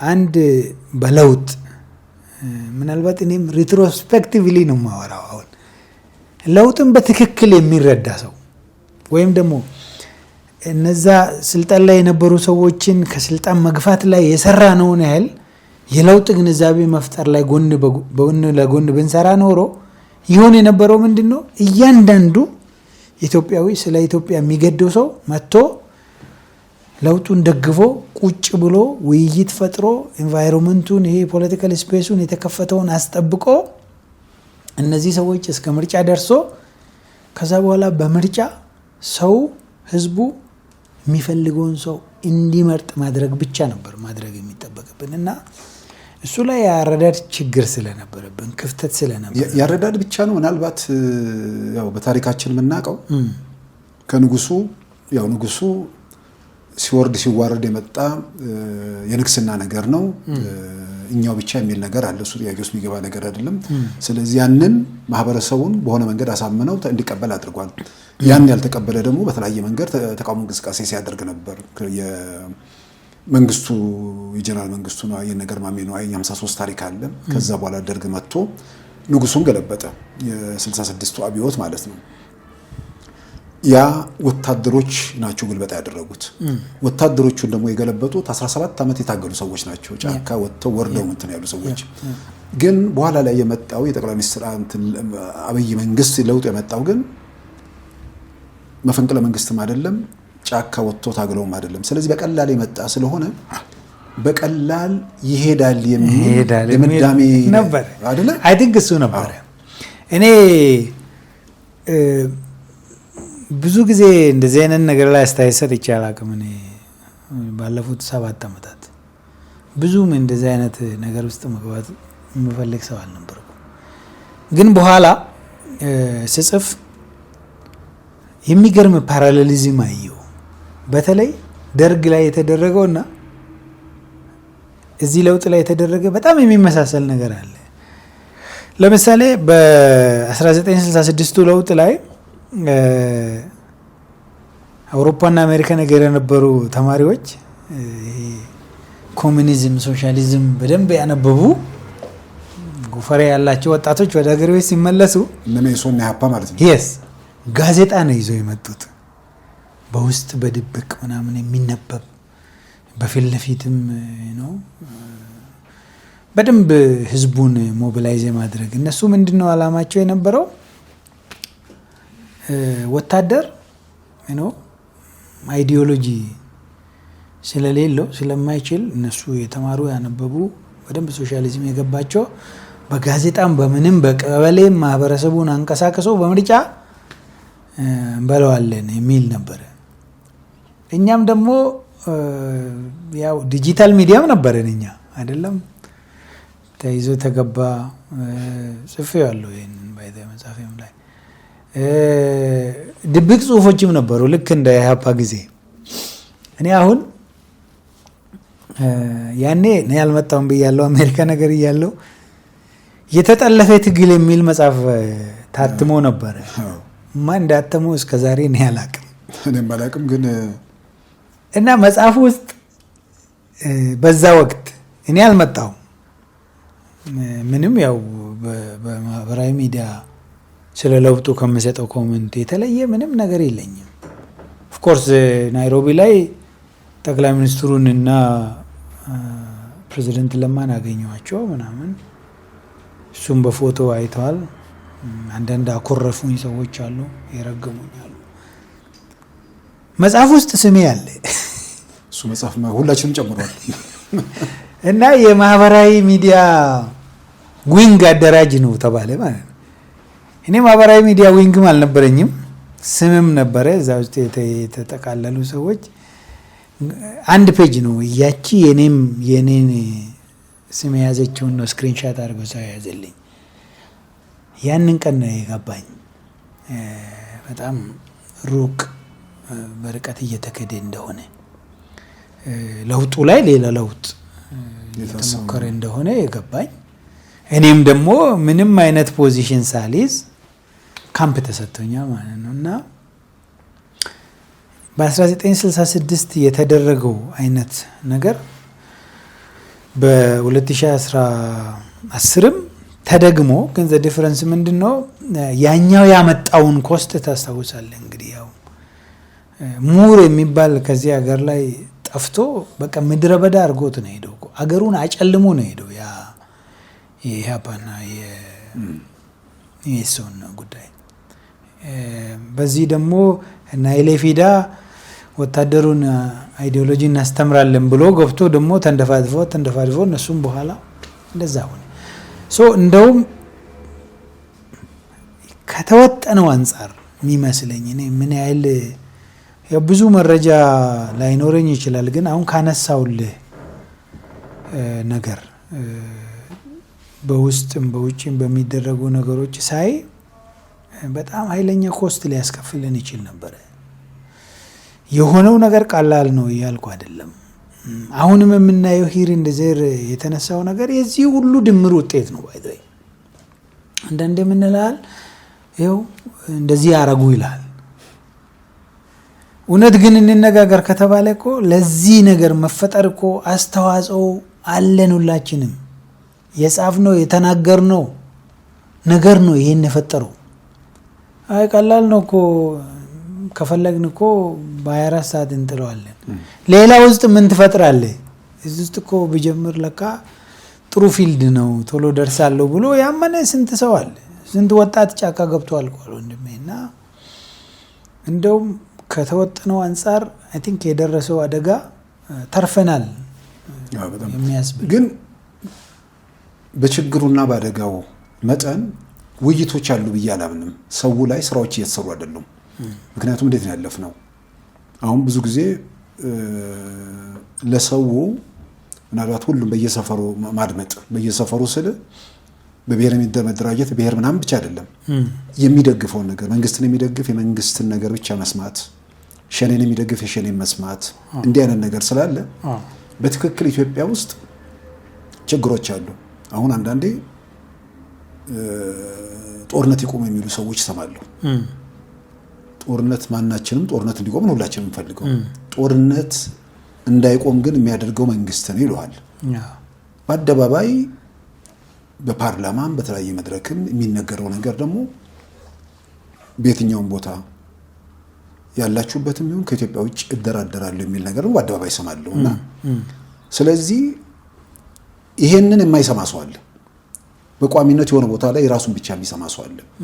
ስለዚህ መረጃ እንኳን ኢትዮጵያ ውስጥ ምን እየተካሄደ ነው የሚለው ነገር ላይ ያለን መረጃ በምንደግፈው አካል ፍላጎት ላይ የተመሰረተ ነገር መሆኑ የፈጠራቸው ነገሮች ስላሉ ውይይቶች የምለው እኔ ኢትዮጵያ ውስጥ ለውጡ ሲጀምር በዛ ሁሉም የተሳተፉ ለምሳሌ ኦሮሞ ነጻነት ግንባር፣ ግንቦት ሰባት እነዚህ መጀመሪያ ከለውጡ ጋር አብረው የመጡ ኃይሎች እነዛ ጭምር እንደገናም ደግሞ በአክቲቪዝም እንበለው በጆርናሊዝም እንበለው እዛ ሂደት ውስጥ ያለፉ ሰዎች ለውጡ ችግር እንዲገጥመው ስልጣን ላይ ያለው የጠቅላይ ሚኒስትር አብይ መንግስት እንደ መንግስት ያደረገው ነገር አለ ወይ? በጋዜጠኛ በአክቲቪስት እንዲሁም ደግሞ በሌሎች ወገኖች የተፈጸሙ ነገሮች አሉ የሚለው እሱ ላይ በብዙ መልኩ በተለይ ውይይቶች ቢካሄዱ ብዙ ጊዜ እንደዛ እየተደረገ አይደለም ብዬ ነው ማምነውና ምናልባት ለሰው መረጃ ለማጥራት መረጃው ሲጠራ ደግሞ ብዙ ነገሮች መልስ ሲገኝ ምናልባት አዎንታዊ አስተዋጽኦ የሚያደርጉ ሰዎች ሊኖሩ ይችላሉ ብዬም ስለማምን ነውና ደጋግሜ እንትን ምለ በመካከላችሁ እንግዲህ መጣችሁና ያው አንተ ለውጥ በአንድ ጊዜ ሁሉ ነገር አይመጣም፣ በእጃችን ያለውን ነገር ይዘን ወደፊት እንቀጥል በሚል ለውጡን እየደገፍ ቀጠልክ።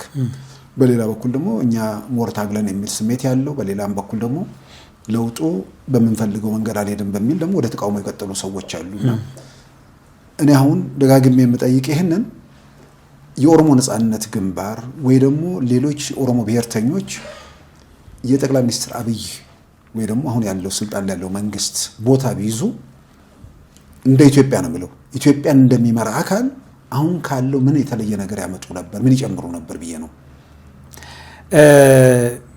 ምን የተለየ ነገር ያደርጋሉ የሚለው እንግዲህ ምናልባት ጥያቄያቸው ስለምታውቅ ብዬ ነው። ኖ አይ ቲንክ እሱ ጋር ኦፍ ኮርስ ስትሬት ፎርወርድ መልስ አይኖረውም። ዋናው ዓላማ የታገልንለት ዓላማ ምንድን ነው የሚለው ላይ ነው ዲፈረንሱ የሚመጣው ብያለሁ። መጀመሪያ ጥያቄው ከሆነ ዶክተር አብይ ጥያቄውን ለማስመለስ ፍላጎት የለውም ብሎ የሚታገል በወቅቱ ቢኖር ኖሮ ኮንቪንሲንግ ነው። አይ ዶክተር አብይ ከሚሆን እንትና ቢሆን የሚል ከሆነ ግን you can't help it። እንደዛ አይነት ነገር ነው አሁን ብዙ ጊዜ የሚሆንብኝ። ጠይቄያለሁ። እኔ በጣም ከብዙ አካል ጋር ተከራክሬ ያለሁ ባይዘው እኔ ዲሲ ለአንድ ጊዜ ፎርሙሊ በላይቭ እኮ ተከራክረናል። እንትና ቢሆን በሚል ነው። እኔ የተለየ እንትንም የለኝም። ግን ዞሮ ምንድነው አንድ ትልቅ ዶክተር አብይ የነበረው ምናልባት ሌላ ቢሆን አይኖረውም ብዬ ነው የማምነው። ግን አለ በጣም ተደመጠ ባይዘው ዶክተር አብይ ታውቃለህ። አይ ቲንክ በኢትዮጵያ ታሪክ ውስጥ እንደ ዶክተር አብይ በኢትዮጵያ ሕዝብ ዘንዳ በአንድ ጊዜ እንደዛ አይነት ተቀባይነት ያገኘ አካል አለ ብዬ ሁሉም የሚመሰክረው ነው። እሱ ወደፊትም ይኖራል ብዬ አላምንም። ያ በጣም ብዙ አካል ሾክ አደረገ። ለምንድን ነው አሁን እሱ ላይ ነው አይ ቲንክ ትንሽ አናላይዝ ብናደርግ ጥሩ የሚሆነው። ለምንድን ነው እሱ ሾክ ያደረጋቸው ብትለኝ ያ የኢትዮጵያ ፖለቲካል ሲስተም ውስጥ የተለመደው ለውጥ ሲመጣ የለውጥ ጊዜ ፍራጃይል ጊዜ ነው እና የሆነ ጉልበት ያለው አካል ቢመጣ እንደፈለገ እጅ ጠምዝዞ ስልጣን እስከ መውሰድ ይደርሳል። ከስልጣን መውሰድ መልስ ያሉ በጣም ብዙ ጥቅሞች አሉ። መንግስትን እንደፈለክ ለአንተ ጥቅም እንዲሰራ ማኒፑሌት ማድረግ እንደዛ አይነት ነገሮች ይኖራሉና የሱ በአንድ ጊዜ ሁሉም ክልል ላይ እንደዛ ተቀባይነት ማግኘት ደግሞ አንዳንዶቻችን ባልገመት ነው መንገድ የተለያየ ክልል ሄዶ በእነሱ ቋንቋ ሲናገር አንዱ እሱ አይደለም እንግዲህ ጥያቄ የነበረው የኛ ቋንቋ የሚናገር የለም ወይ መንግስት ሆኖ አቀምና እወስ ሶ ሾኪንግ እና ይሄ ዊክ መንግስት የሚፈልገው አካል አስደንግጦታል። ስለዚህ ምንድነው ሰርቶበት እውቅናውን ማውረድ ላይ ነው ማለት ነው ትኩረት የተደረገው። በጣም ነው የተሰራበት። የተጠለፈው ትግል ከሚለው ጀምሮ በውስጥ በየትናንሽ ቡድኑ በየአካባቢው ማስታጠቅ፣ ስም ማጥፋት፣ ግጭት መፍጠር ነው ማፈናቀል፣ እነዚህ ሁሉ የተሰሩት የሱን ተቀባይነት ለማውረድ ነው ብዬ ነው ማምነው። this is my belief, I could be wrong። ስለዚህ ህዝቡ መካከል ደግሞ ምን ተፈጠረ? ይሄ ምንድነው አለመተማመን መፍጠር። ሂር እንደዚህ ድንበር ላይ ሄዶ እያጋጩ እነሱ ናቸው እኮ የሚያጋጩ እያሉ ህዝቡ መካከል ሹኩቻ መፍጠር። እሱ ያ በጣም ሰማይ የነካውን በህዝብ ዘንዳ የነበረውን ዩፎሪያ አብይማንያ ምናምን ሁሉ እስኪባል ድረስ የተከደ ነበርና እሱን ለመሸርሸር የተደረገው ጥረት ቀላል አልነበረም። እንደዛ ያረጉት ግን ለምንድን ነው የሚለው could be a range of reasons። አንዱ ለኔ እንዲታዘዝ እኔን እምለውን እንዲሰማ፣ ከዛም አልፎ ደግሞ ከተቻለ ተደራጅተን ተገዳድረ ነው አትሊስት የምንፈልገውን ቦታ እንይዛለን ወይም ደግሞ እዛም ቦታ እንይዛለን ብሎ ያመነ ሊሆን ይችላል። በኢህአፓ ጊዜም እኮ እንደዛው ታምኖ ነው ያ ሁሉ ፍጅት የመጣው። ስለዚህ እሱ አለ። በህዝብ ጥያቄ ዘንድ ግን ካየው ዋና ትኩረትህ የህዝብ ጥያቄ ከሆነ ጥያቄው እየተመለሰ ነው ወይስ አይደለም፣ ጥያቄው በዚህ አካሄድ ሊመለስ ይችላል ወይስ አይደለም የሚል ነው እንጂ የምትጠይቀው የሆነ ሰው ላይ እንደዛ ትኩረት አታደርግም። አሁንም ባይዘው የሚገርም እኮ ነው። ለሁሉ ነገር አንድ ሰው ነው የሚወቀሰው። እኔ ያው ለምሳሌ የመንግስት ባለስልጣን ሆኜ ጥፋት ልሰራ እችላለሁ። ስራዬን ባለመስራት በትክክል ባለመፈጸም ብዙ ችግር ሊፈጠር ይችላል። እኔ ያው መንግስት ውስጥ ከገባው በኋላ የመንግስት ስራት በጣም ኮምፕሊኬትድ እና የመጨረሻ ደካማ ኢንስቲትዩሽን እንደሆነ ያኔ አላቅም፣ ያኔ ስታገል አላቅም። አሁን ነው ሞረም ብዙ ችግር ነው ያለው። ግን ለዚህ ሁሉ አንድ ሰው ተጠያቂ ማድረግ ግን ምን ያህል ፌር ነው? ስለ ፌርነስ እንተው። ሰውየው ራሱ እኮ ባይዘው እኔ አሁን አንዳንዴ ግምት ውስጥ ነው እንደዚህ ነው እንደለካ የምናየው እላለሁ። እና ይሄ ማነጣጠሩ ራሱ አንድ ግለሰብ ላይ ማነጣጠር ሚሊሺየስ የሆነ ነገር ከጀርባው እንዳለ ያሳያል። ዞሮ የህዝብ ጥያቄ ከሆነ የምንመለከተው የምናየው ኦፍ ኮርስ ኦሮሚያ ውስጥ ዛሬም ችግር አለ። ችግሩ ግን የመጣው ትላንት ስንታገል ከነበረው አይነት ሁኔታ አይደለም። የዛሬው የኦሮሞ ህዝብ ችግር የመነጨው የኦሮሞ ኤሊቶች የኦሮሞ የፖለቲካ ሊቃን መስማማት ስላቃታቸው ነው። ይሄንን በድፍረት ነው የምለው እንጂ የሆነ አካል መጥቶ ማንነቱን ስለሚያንቋሽሽ የሆነ አካል መጥቶ በቋንቋው እንዳይማር ስለሚያደርገው ወይም የሆነ አካል መጥቶ ጣልቃ ገብቶ ስለሚያስተዳድረው አይደለም። ትላንት የነበረው ጥያቄ ይሄ ነው። እንግዲህ የኦሮሞ ጥያቄ ላይ ምናልባት ሁላችንም በተደጋጋሚ እናነሳው ነገር ነውና ለምንድን ነው ሸኔ የሚተኩሰው የሚል ነገር ሲመጣ ብዙ ጊዜ በአደባባይ የሚሰጥ ምክንያት የለም። ምናልባት አንዳንዴ ሲያነሱ የሚሰማው የቋንቋ ጉዳይ ነው። ብሔራዊ ቋንቋ የሚል ነገር አለ። እሱን ሸኔ አሁን ከመጀመሪያ ጀምሮ በእርግጥ የታገሉበት ነው።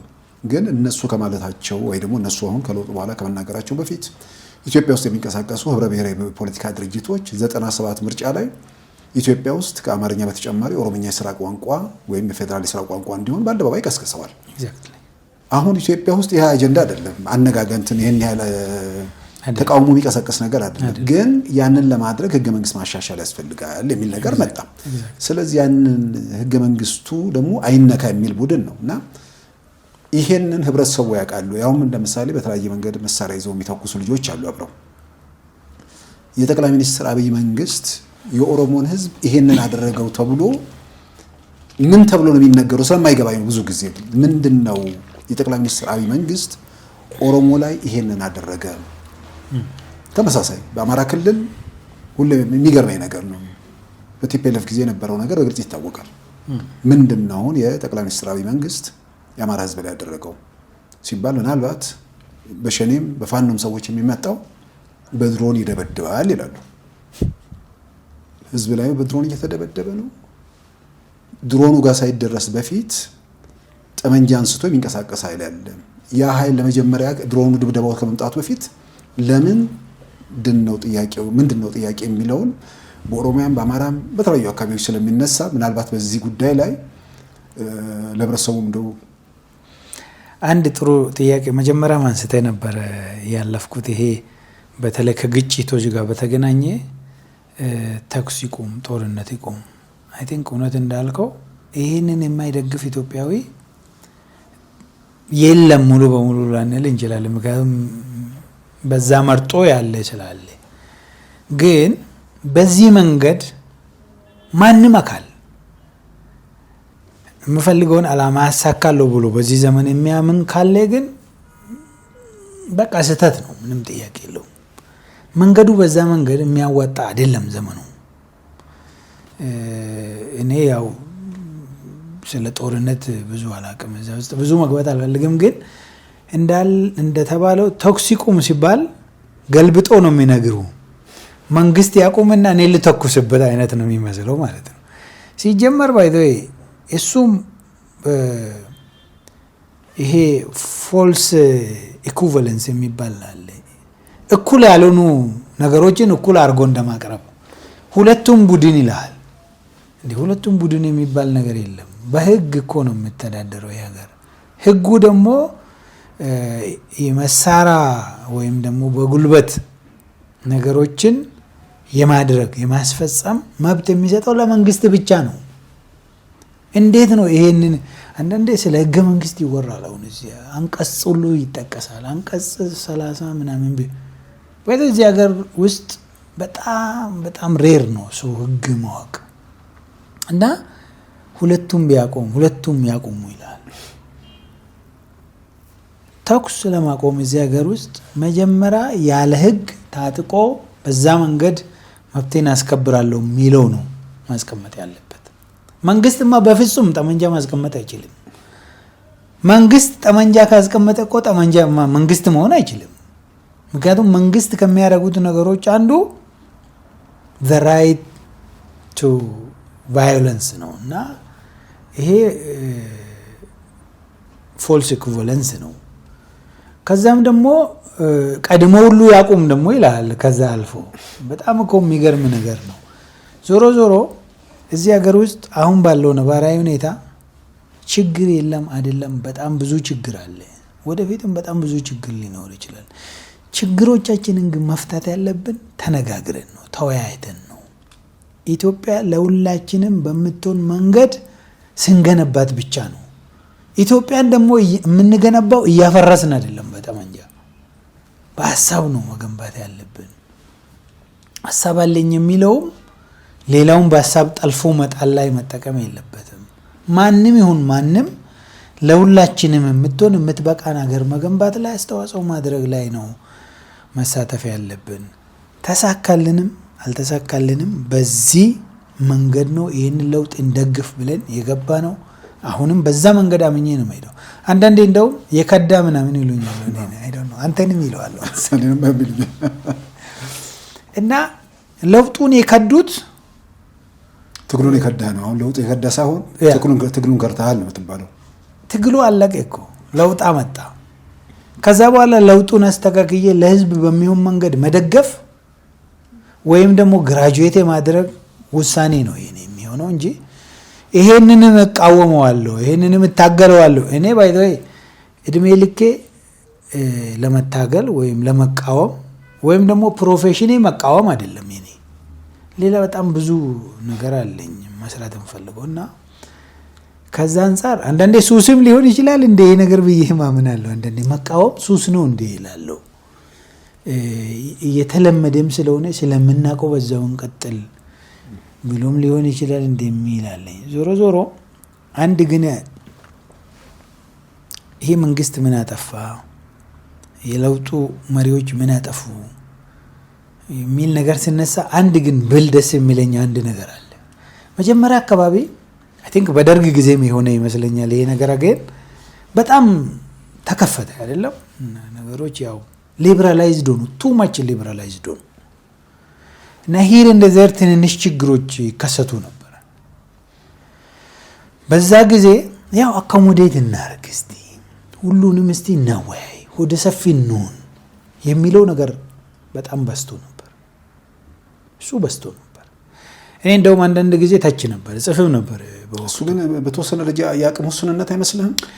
ይሄ ወደ ሰፊ እንሁን የሚለው ግድ የለም እንቻለው የሚለው ትክክል አልነበረም። በቃ መንግስት ህግ ነው። ህግ ደግሞ የሚሰፋ የሚጠብ ነገር አይደለም። እሱ ነው ምናልባት ፍላጎቱ ሊኖር ይችላል ወደ ሰፊነቱ። እሱ ላይ ደግሞ ተጨምሮበት ገና የመንግስት መዋቅር የጸጥታው የምን መዋቅር መቶ መዳፋቸው የገባበትም ጊዜ አልነበረም እና ያቅም ውስንነትም እዛ ላይ አልታከለ። ያቅም ውስንነትም አለ። ግን አይ ቲንክ እኔ ያቅም ውስንነት ያው አቅም የሚመጣው ከድጋፍ ነው። ባይዘይ ይሄ ለውጥ ሲመጣ ጠቅላይ ሚኒስትሩ ምንም እንደዚህ አይነት ድጋፍ የነበረው አካል የለም። ግን እሱን ያው ወደ ታንጀብል ነገር መቀየር ላይ ብዙ አልተሰራም ማለት እንችላለን። ከዛ ውጪ ግን ይሄ ግዴላችሁም ወደ ሰፊ እንሁን፣ ግዴላችሁም እንቻል፣ ግዴላችሁም የሚለው ነገር ለተለያየ ቡድን የተለያየ መልእክት የሰጠ ይመስለኛል። አንዳንዶቹ አሁን እንደ መጀመሪያ እንዳልከው ግዴ ለምን ነው በ24 ሰዓት እንደዚህ እናረጋለን የሚል ግምት ውስጥ ገቡ።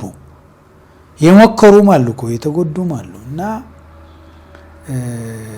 ዛሬም አንዳንዶቹ በጣም ጉልበቱንም ካዩ በኋላ እኮ ከዛ መውጣት ያቃታቸው የከበዳቸው አሉ።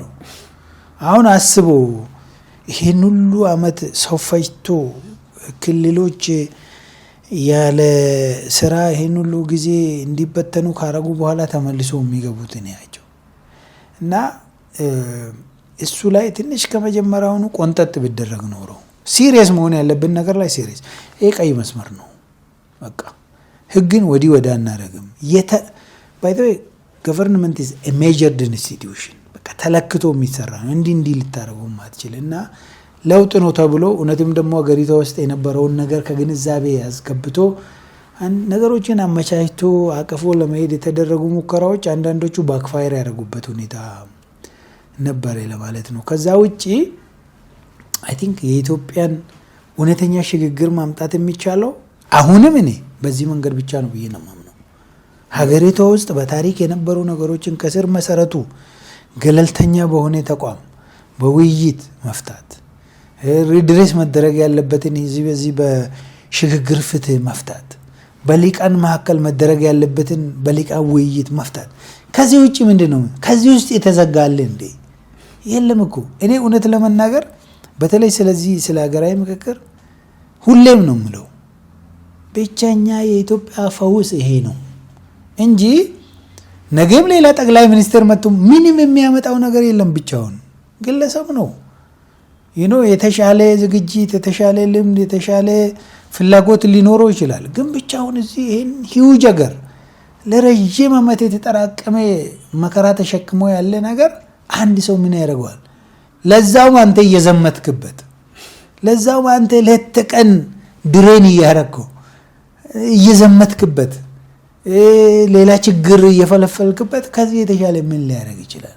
ይሄን ለውጥ ግን ፍሮም ዴይ ዋን እዛም አሜሪካ ነገርም እያለን በተሻለ መጠን ለመነጋገር ሙከራ እናደርግ ነበር። አይ ዶንት ኖ ምን ያህል ታቅ እንደነበር ይሄ የተለያየ ካምፕ የሚመስለው አካል አሁን ከነ ታማኝ ጋር ከነ ኦባንግ ጋር የተለያዩ ሰዎችን አንድ ላይ እስቲ ምን እናርግ።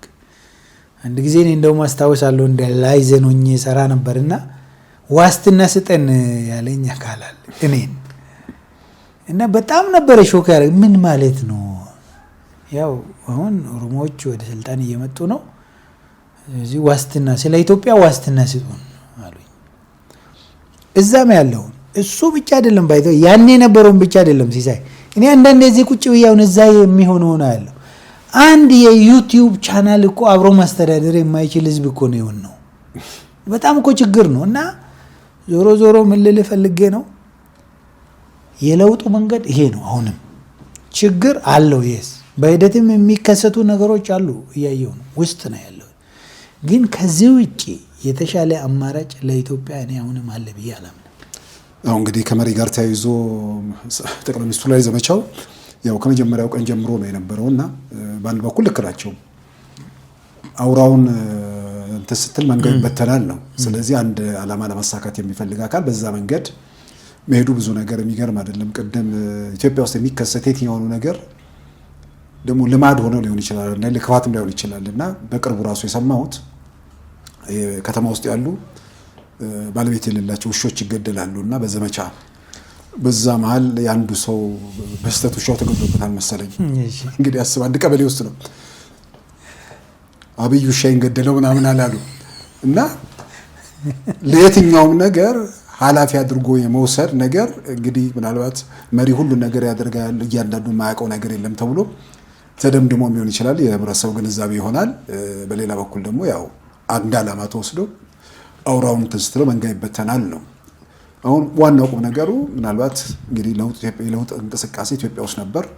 ለውጥ መጣ።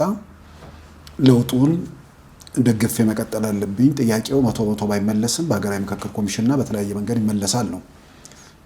ይሄን ለሚል ሰው ውጭ ያሉት ልክ አይደለም ብለው በዚህ ረገድ አንተ ላይ ለምሳሌ ትግሉን ከዳ የሚባል ነገር ሲመጣ አሁን ቅድም እንዳልኩ እኔንም ይመለከታልና እኔ ስታገል የነበረው ኢትዮጵያ ውስጥ ኢትዮጵያዊ መንግስትና ዲሞክራሲያዊ ስርዓት በኢትዮጵያ እንዲገነባ ነው።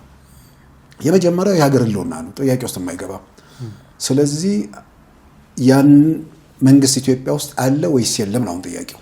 በአንጻሩ ደግሞ በተለያየ መንገድ የቆሙ ሰዎች የሚደግፉትን ነገር እያየን ነውና ከለውጡ ጋር ተያይዞ አንተ ከዳ የሚለውን አልከዳሁም ብለ የምትነግርበት አንዱ ያስለም ብለ የምታስቀምጠው ነገር አለ ወይ? በሱ ያጠቃለን እንሂድ። አመሰግናለሁ። በእውነት ነው ከዳ የሚለው አሚን ከመንገዱ የወጣ ማለት ነው አይደለም? ሊትራሊ ተርጉሙ የተገዛም ሊባል ይችላል። አዎ። ስለዚህ መንገዱ የመጣ ነው። ለውጥ እንዲመጣ ታገልን፣ ለውጡ መጣ። ከዛ ከለውጡ ጋር ነው ያለ ነው። አልከዳንም ማለት ነው። ከመንገዱ አልወጣንም። እነሱም ምናልባት መጀመሪያ የተስማማ ነው ሁሌ ልንቃወም ነበረ። መቃወም አቆም ከሆነ እኔ እንደዛ አልተስማማው። እኔ ሁሌ ለመቃወም አልታገልኩም ወይም ደግሞ ተቃዋሚ ሆኜ ለመቀጠል አልነበረም። ለውጥ እንዲመጣና ከዛ በኋላ ደግሞ የሚመጣውን ቻፕተር የተሻለ ለማድረግ ነበረ። አሁን የመጣው ለውጥ የተሻለ አይደለም ሊለኝ ይችላል። እንግዲህ እኔ የተሻለ ለማድረግ ነው እየሞከርኩ ያለሁት። እዚህ ነው ያለሁት። አንተ ደግሞ አይ እኔ እሻላለሁ ናና እኔ መጥቼ ላስተካክል ካልክ ናና ሞክረው። ግን በጠመንጃ ጥላለሁ ምናምን ብትለኝ እኔ ስለማላምንበት እንግዲህ ወይ እኔ ማመንስ ካቆም ጠብቀኝ ነው መልስ የሚሆነው። ዞሮ ዞሮ እኛ አልከዳንም፣ እነሱ ናቸው የከዱት። የታገልንለትን ለውጥ ወደ ኋላ እንዲመለስ እንዲደናቀፍ የከዱት እነሱ ናቸው። በጣም አደናቅፎታል ብዬ ነው የማምነው። ብዙ በሰዓት ውስጥ በጣም ትልቁን ኮንትሪቢዩሽን ያላቸው ይሄንን ፍሮም ዴይ ዋን ያፈነገጡ ሰዎች ናቸው። ምክንያቱም በነበረው ሂደት ማህበረሰቡን ጭንቅላቱን ክፍት አድርገን ነበረ። እንደገና ደግሞ በዛ መንገድ ለውጥ እንደሚመጣ ማሳይተነው ነበረ። ለውጡ ሲመጣ ያንኑ ጭንቅላት ይዞ እንደገና ለማደናቀፍ እነሱ ያደረጉት ሙከራ ውስብስብ ሁኔታ ፈጥሯል። ኦኬ እሱን ካልኩ በኋላ እኔ ምንድነው ያረከው ለሚለው እንደ ግለሰብ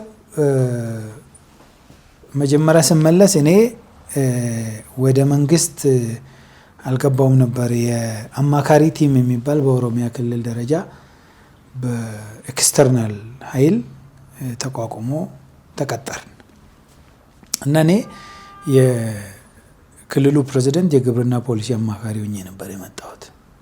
ግብርና ላይ ሰራ ስለነበር በዛው ነው የመጣሁት። የተወሰነ ጊዜ ወደ 6 ወር አካባቢ ኦፍ ኮርስ ሳይድ ባይ ሳይድ ነበር እየሰራው እሱ ላይ።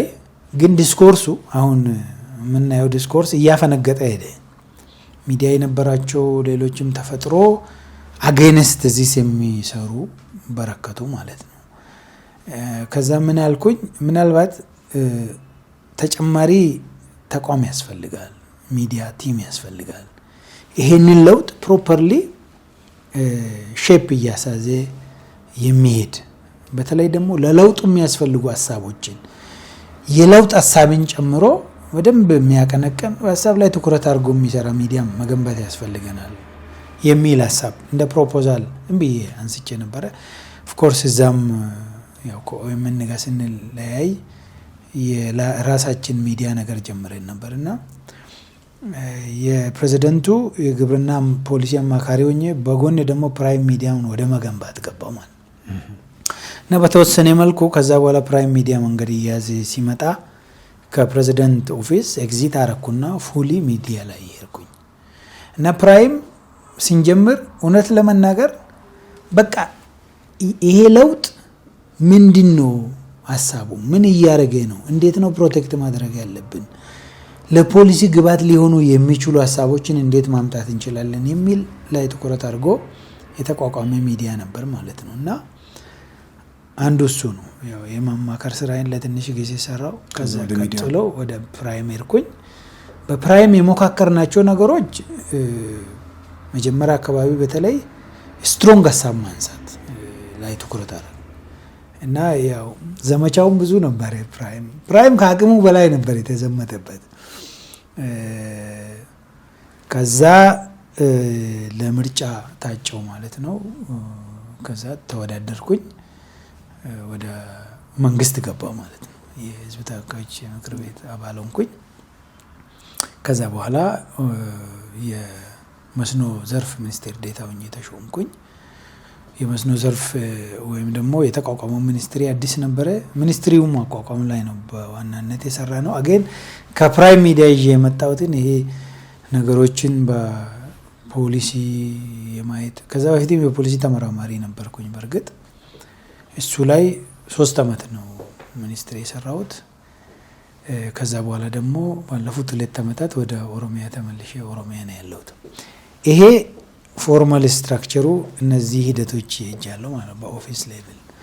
ከዛ ጎን ለጎን ግን እኔ በጣም ፓሽኔትሊ የምሰራ አሁንም የምሰራ ደስ ብሎኝም የምሰራ ይሄ ዲስኮርሱ አካባቢ ላይ አለው። እጽፋለሁ፣ ሀሳብ አነሳለሁ፣ ለሀገሬ ይጠቅማል ብዬ የማምነውን ነገር በየማህበራዊ ሚዲያው ማነሳለሁ፣ በየሚዲያ ተቋምም ሄጄ ያነሳለሁ፣ በኮንፈረንስም በፐብሊኬሽንም በሁሉም ፉል ስኬል ነው የምሰራው። እዛ ላይ ያለኝን ትርፍ ሰዓት ዴዲኬት አድርጌ ነው የምሰራው። አንዳንድ ሰው እንደውም ይገርመዋል፣ ምንድነው እንደ ጥሩ እንዳልሆነ ነገር ሁሉ የሚያነሱልኝ ነገር ምንድነው አንተ ሚዲያ ለምትጽፈው ወይ የምታወራው ምናምን ኖ አይ ቢሊቭ ኢን ኢት ኢትዮጵያ የሚያስፈልጋት በተግባር መሬት ላይ የምንሰራው በቢሮ ደረጃ የምንሰራው የህዝብ ስራ እንዳለ ሆኖ ዲስኮርሱን በደንብ መቃኘት አለብን። ገና በጣም ብዙ ይቀራል። እሱ በጣም መሰረታዊ ነው እና እሱ አካባቢ ያው ሚዲያ አንተ የነበርክበት ለኛ እኔ አሁን ባክግራውንድ ሚዲያ አይደለም በርኒንግ አለው ይከብዳል ይደክማል ከሆነ ቦታ ወደ ሆነ ቦታ መሄድ ራሱ የራሱ የሆነ እንትን አለው ግን ፓሽኔትሊ ነው ኢንጌጅ ያረኩት አሁንም ኢንጌጅ ያረጋለሁ ያው በጽሁፎችም በመጽሐፍም በጋዜጣም በማህበራዊ ሚዲያም እሳተፋለሁና እኔ ይሄኛው ለሀገሬ እኔ ማድረግ የምችል ኮንትሪቢዩሽን ነው ብዬ ነው ማለት በጣም ደስተኛ ሆኜ ነው ማረገው ማለት ነው ወደፊትም አረጋለሁ በጣም መሰረታዊ ነገር ነው ምናልባት እንዳልከው ክፍተት አሁንም ሁሌም የማየው በቃ የገባው ሰው ይግባው ያልገባው ቀስ ብሎ ይገባዋል አይነት ነገርም አለ ምናልባት ኢትዮጵያ ውስጥ ቀደም ደጋግም ያልከው ነገር አለ ኢትዮጵያ ውስጥ የጠቅላይ ሚኒስትር አብይ መንግስት ሲመጣ በንጉሱም በደንብ እድሜያቸው ደም የደረሰም በደርግም ሁኔታውን ያዩ የህወሓትን የሚያዩ አጠቃላይ ሲገመግሙ የኢትዮጵያ ውስጥ ትልቅ እነዚህ በያ ትውልድ ውስጥ ያለፉ ሰዎች ራሳቸው ወቅቱ የሰጡት ምስክርነት እንትን ይላሉ ኢትዮጵያ ውስጥ በጠቅላይ ሚኒስትር አብይ ደረጃ ተቀባይነት ያገኘ መሪ ሲመጣ በዛ ደረጃ አልነበረም ግን በኋላ ላይ ያው ለውጥ ለማምጣት ሚና የነበራቸው ሰዎች በማደናቃፊነት የራሳቸውን አስተዋጽኦ ማድረጋቸው ብዙ ነገሮች ተደምሮ በቀውሱ ሀገሩ አልፈለፈ ግን ያ ለውጥ እንዴት እንቅፋት እንደፈገጠመው ማን እንቅፋት እንደፈጠረ ህብረተሰቡ ጋር በደንብ ለማድረስ ትርጉም ያላቸው ስራዎች አልተሰሩም በሆነ አጋጣሚ መርዶ ለመስማት ሄደው እዛው የቀሩ ሰዎች አሉ አሁን መርዶ እየሰሙ የቀጠሉ ሰዎች አሉ ምክንያቱም ምን እየተካሄደ እንደሆነ እንኳን አያውቁምና የሚዲያ ነገር በጣም ቀስ እያሉ በየቀኑ የተወሰነ ሰው ማምጣት ወነውታ ጋር ራሱን ማስማማት በጣም አስፈላጊ ነው ብያምናለሁ መጽሐፍን ጽፈሃል እንግዲህ በሌሎች ጉዳዮችም እንደዚሁ ድሉ እንደምሰጠና እንደምንወያይ ተስፋ አደርጋለሁ እንደማጠቃለያ መታነሳው ነገር ካለ እናጠቃለን እኔ ክቡር ጠቅላይ ሚኒስትሩ አንዳንዴ ለምንድን ነው እንደዚህ እሱ ላይ የሚረባረቡት የሚለውን ነገር አንተ መልሰዋል አንዱ የትራዲሽናሊ ኦልድ የሆነ ታክቲክ አውራውን ከመታ ንቡ ይበተናል ሊሆን ይችላል ሌላኛው ደግሞ የሱን እይታ የሱን መልከታም የተረዱ ይመስለኛል እኔ አንዳንዴ ከኔም የተሻለ የተረዱት ይመስለኛል አንዳንዴና በጣም ሩቅ ሐሳቢ ነው አንዳንድ ነገሮች እኮ በጣም ነው የሚገርሙኝ እኔ አንድ ጊዜ ማራሳው የወተ መጀመሪያ አካባቢ እንደመጣው እዚህ ቤተ መንግስቱ ታድሶ ዩኒቲ ፓርክ ውስጥ አኳሪየም ምናምን ተሰርቶ ይሄ እንስሳት ያለበት ቦታ ምናምን አዝጎበኙን ማለት ነውና እና ያየው አኳሪየሙን ዋው ይሄ ልጆች ነው ምናምን አልኩኝ እና በህይወት የማረሳው ኮሜንት ነው የሰጠ እኔ እኮ እየተነጋገርኩ ያለሁት ከልጆቼ ጋር ነው አሉኝ እና አንድ ጊዜ ልጄን ይዤ ሄድኩ ከአሜሪካ ነገር ነው ያው የተወለደችውና ይዣት ሄድኩና አይታው ኮንፈርም አደረገች ማለት ነው ምን ልል ፈልጌ ነው በጣም ሩቅ ሐሳቢ ነው ብዙ ነገሩ ምናልባት ያንን ቪዥን በትክክል በሚዲያ በዲስኮርስ ኮሙኒኬት ማድረግ ሊከብድ ይችላል ለዛ ነው አፍተርማዝ ከተሰሩ በኋላ የሚያሳዩት ግን ደግሞ እነዛ ደግሞ ቁጭ ብሎ 24 ሰዓት ማጠልሸት ነው አይደል ስራቸው ሌላ ስራ የላቸውም እዛ ላይ ይቀድሙናል ሁሌም ኦልሞስት ነጥብ ያስጥሉናል ኦፍ ኮርስ መሬት ላይ ያለው እውነታን መቀየር ስለማይቻል ነው እንጂ ስም ይሰጡታሉ ቀድሞ አሁን ብልጭልጭ ይላሉ ከተማን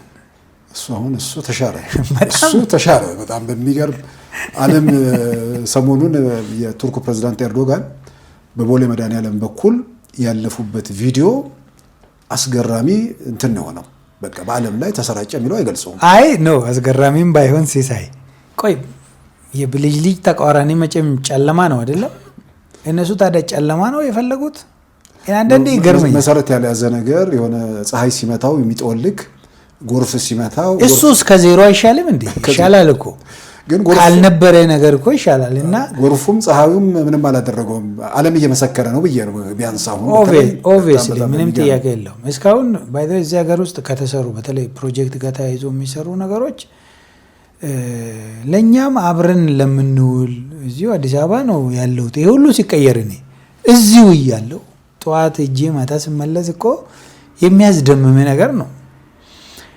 ሌላ ደግሞ ምንድነው የሚያሳይ ይሄ ኢትዮጵያዊ ወይም ኢትዮጵያኖች ወይም ኢትዮጵያ እንደ ሀገር የሀሳብ ችግር ነው እንጂ ይቻላል ነው አይደለም። ያንን ሀሳብ ያመጣን ሰው ማድነቅ አይገልህም እኮ እየመረረህ መዋጥ ነው አንዳንዴና ይሄ ግን ባህል ነው የሆነው ኦልሞስት ባህል ሆነዋልና እሱ መቀየር አለበት። እኔ ማንም ላይ ጣት መቀሰር አልፈልግም። ምክንያቱም ሁላችንንም የፈጠረን ባህል አንድ ነው። አንዳንዶቻችን ምናልባት ቀድመን አይተን በቃ ይሄ ይሻለናል ብለን መርጠን ነው። አንዳንዱ ደግሞ እዛው ቀርቶ መቅረቱ ችግር የለም እኮ አሁን ለውጡ ላይ እኔ እናንተ እዚህ መጣን እነሱ ቀሩ አይደለም። ኢትስ ፋይን እኮ ምን የቀረና የሄደ ብለን ሁለት ቦታ መክፈል እንችል ነበር። ግን እሱ ብቻ አይደለም እሱ ከዳ ብሎ ደግሞ ራሱ የከዳውን ደግሞ አንተ ላይ ያላከካልና it's a very bad political culture መቀየር አለበት። ይሄን ከስር መሰረቱ መቀየር አለበት። ያንን መቀየር የምንችለው ግን በጠመንጃ አይደለም በሐሳብ ነው። ስለዚህ እኔ በመንግስት የተሰጡኝ ኃላፊነቶች አሉ። በተቻለኝ መጠን አቅሜ በፈቀደ የመንግስት አቅም በፈቀደ መንገድ ያንን እሰራለሁ። ጎን ለጎን ግን የኛ ህዝብ ላይ ወጣቶቹ ላይ እሰራለሁ። ይሄ ምልከታ እንዲቀየር የፖለቲካ ባህሉ እንዲቀየር የሀገርን የህዝብን ጥቅም ብሔራዊ ጥቅምን ማዕከል አድርጎ የሚሰራ ትውልድ ግን እንዲፈጠር መስራት አለብን። እሱም መቀየር እንችላለን ብዬ አምናለሁ። አትሊስት በሂደት እየቀነሰ ይሄዳል። ያኔ ሀገራችን የተሻለ ዕጣ ፈንታ ይኖራታል ብዬ አምናለሁ። እጅግ አመሰግናለሁ ብርሃኑ። እንግዲህ አጠቃላይ ኢትዮጵያ ለውጥ እንቅስቃሴ ለውጡ ከዋዜማው ጀምሮ በእንቅስቃሴ ውስጥ በቀደም ጊዜያትም ነበርክ፣ ፊት ለፊት መስመር ላይ ነበርክ። በኋላ ደግሞ ለውጡ ሲመጣ ከለውጡ ጋር ተጓዝክ፣ ጓደኞች ይቀሩ። ያንን ተከትሎ ዛሬ ኢትዮጵያ ፖለቲካ ውስጥ ትላንት ምን ነበር፣ ዛሬ ወዴት እየሄድን ነው የሚለውን በዝርዝር ተወያይተናል። እንዳልከው ደግሞ ሁልጊዜም ውይይት አስፈላጊ ነው። ሰዎች ጋር የመረጃ እጥረት ይኖራል። ነገሮች ላይ ለመረዳት ነገር ይኖራል። አብዛኛው ሰው በክፋት ሳይሆን በመረጃ እጥረት ነው። ያንን ለመሙላት ሁልጊዜም በተለይ ወጣቱ ላይ ስራ መስራት ስለሚያስፈልግ ውይይቶች አስፈላጊ ናቸው እያምናለሁ። በጣም አመሰግናለሁ። ጊዜ ሰጥተን ሉዓላዊ ስቱዲዮ ድረስ ተገኝተን ለሰጠን ሰፋ ያለ ማብራሪያ በተመልካች እንዲሁም በአድማጭ ስም ከልብ አመሰግናለሁ።